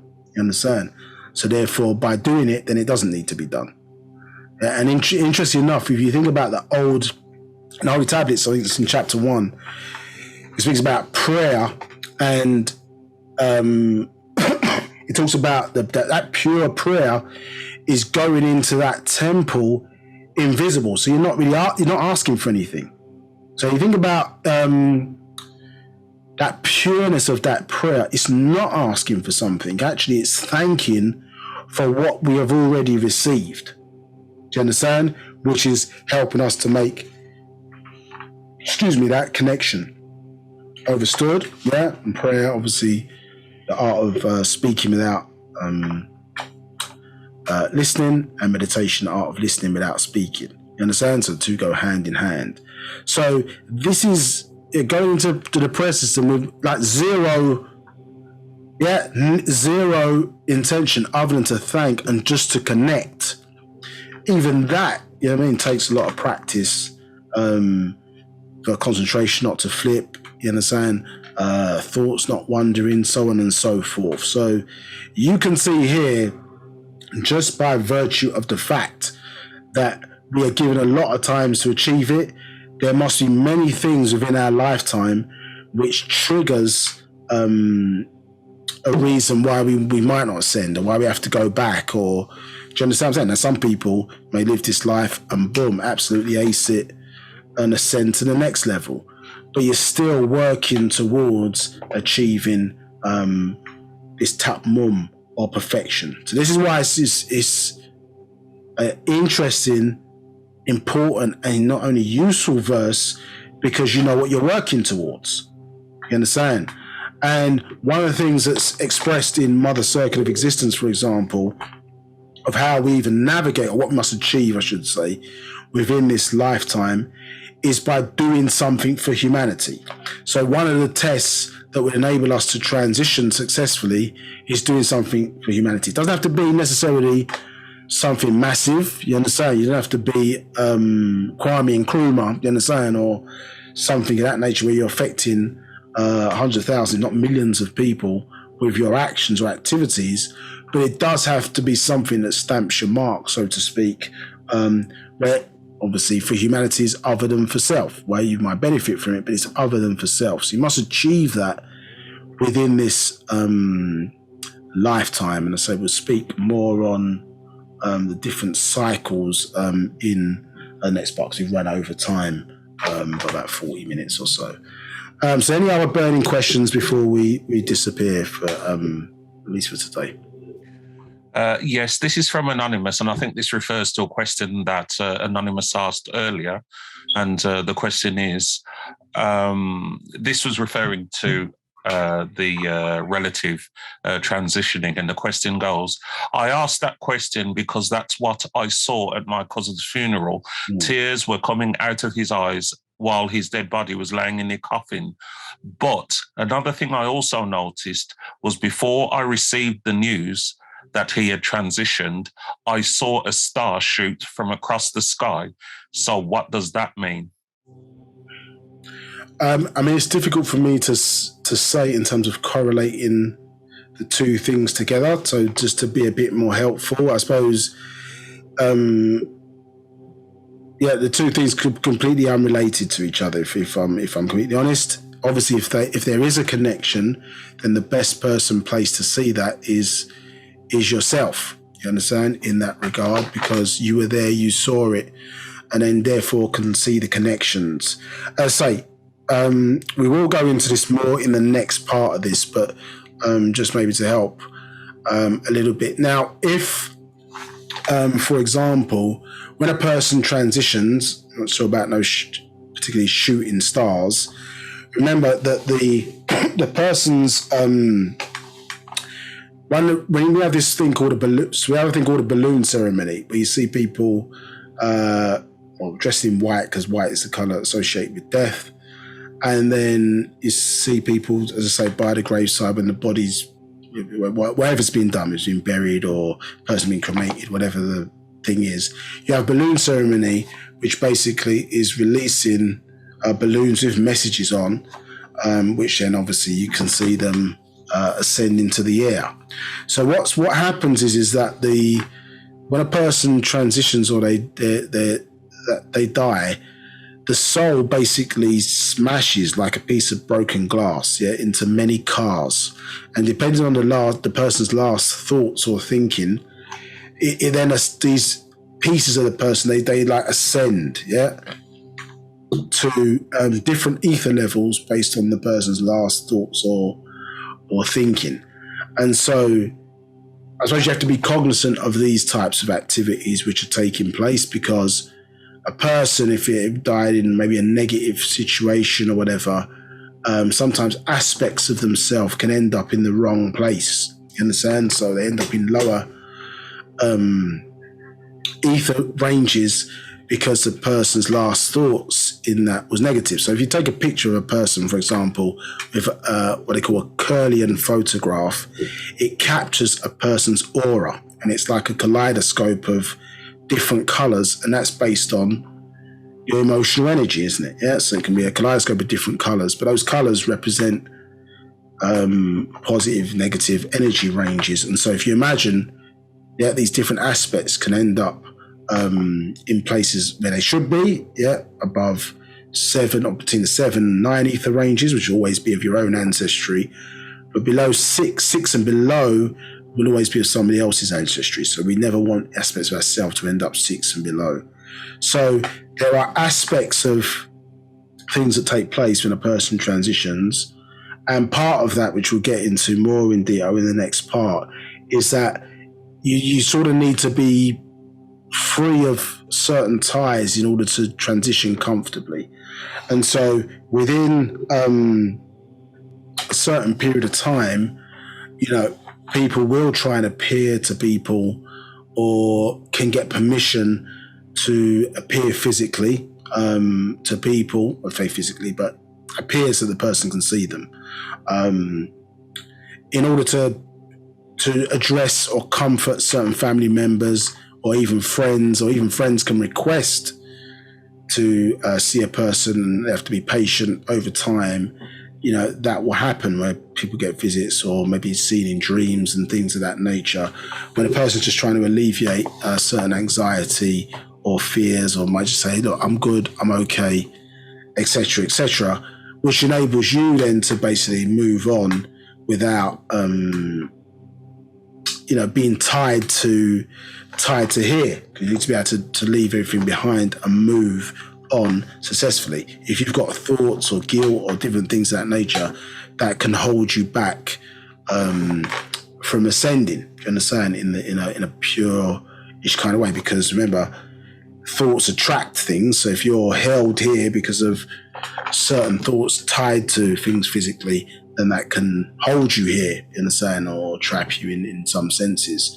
Hence why, I think we were having a conversation previously in a previous class, why you need to get certain things around when you transition straight, because, if it's a money thing, for example, and you ain't got money for your funeral, then if you can when you're out of body, for example, and you're seeing things around you, but you can't interact with that world, but you're seeing it. You know, people calling your name, oh, how come he didn't have this or he didn't have that? Whoop-de-woo, or whatever the case may be. You want to know that. And if that's a source of embarrassment for you, some people don't care, but if that's the source of embarrassment for you, that could be a holding factor because now you're feeling guilty. Do you understand what I'm saying? Whereas if you left them with life insurance and your funeral was paid for with whatever policy or whatever, then you'd be less inclined. You might be still in pain because your loved ones ain't going to see you or whatever, but you know what I mean? Well, they got this, you understand? I ain't even got to worry about that. They're going to be good, you understand? So allow you to focus. So these are the reasons, or some of the reasons, you're thinking of why,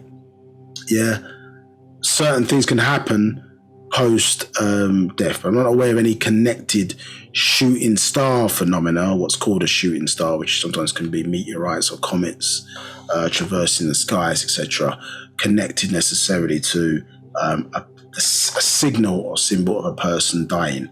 If you're going to get communication in that regard, not to say that it can't be by those types of means, but generally speaking, it's going to be more direct or directed, so the individual can address or allay concerns or anxiety. You understand? I might want to let their mother know or partner, hey, look, I'm good, don't worry, that type of thing. That is what, you're given a certain amount of time to get or you can request, I should say, a certain amount of time, extended time beyond that 72 to get your affairs in order. You understand? So that when you transition, you can transition, I don't say guilt-free, sometimes that can be guilt-free, but your mind's freed up to know, look, obviously people are in pain because you've gone or whatever, but however, you can leave in peace knowing certain things are in order.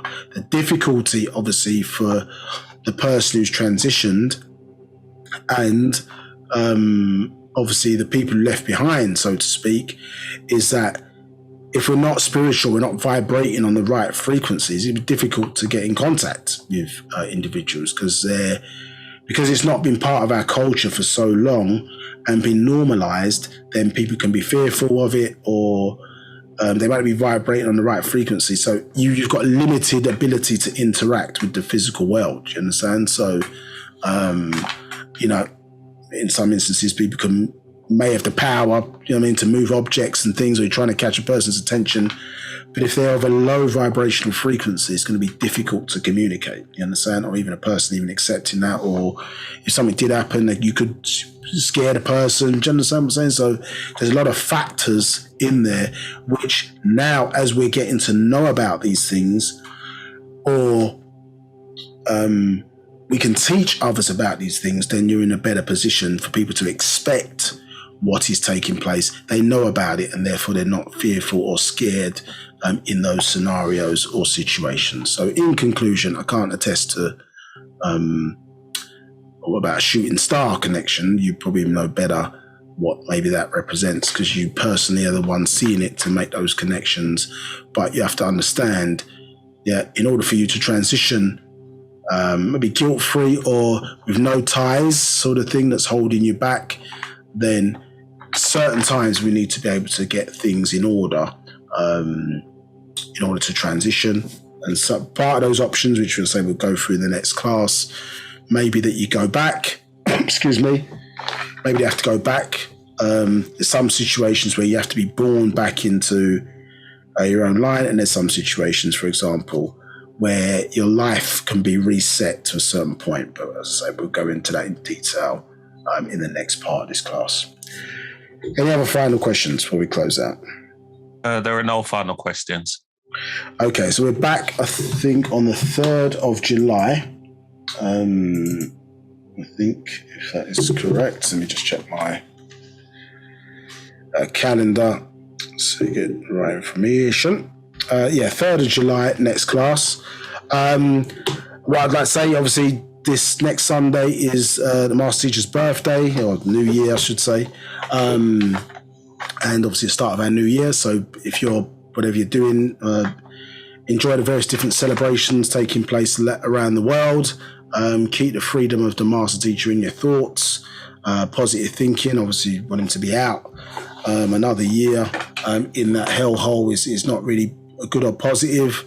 But obviously, us coming together and studying this doctrine, make sure that it is, and then applying it and teaching others, make sure that, and you transforming it, applying it and transforming it to improve your own lives, is at least in part making his sacrifice and continued sacrifice worth it. But obviously, we want to see him certainly free and able to, even if he never teaches another word again, out and enjoy the sun and enjoy life, etc., for all the great works that he has blessed us with in this day and time. So enjoy, for those who are celebrating, enjoy celebrations going on. A happy new year in advance from all of us here at All Eyes in Egypt, Midlands and the North. And we trust that we will see you on the 3rd of July again to continue this great conversation and teachings that we've been blessed with by Ba'h B'ah Yaanuwn, and you can get greater insight into the Lotus of life and the many topics that it contains. Okay, take care all. We'll see you soon. Wadu, take care.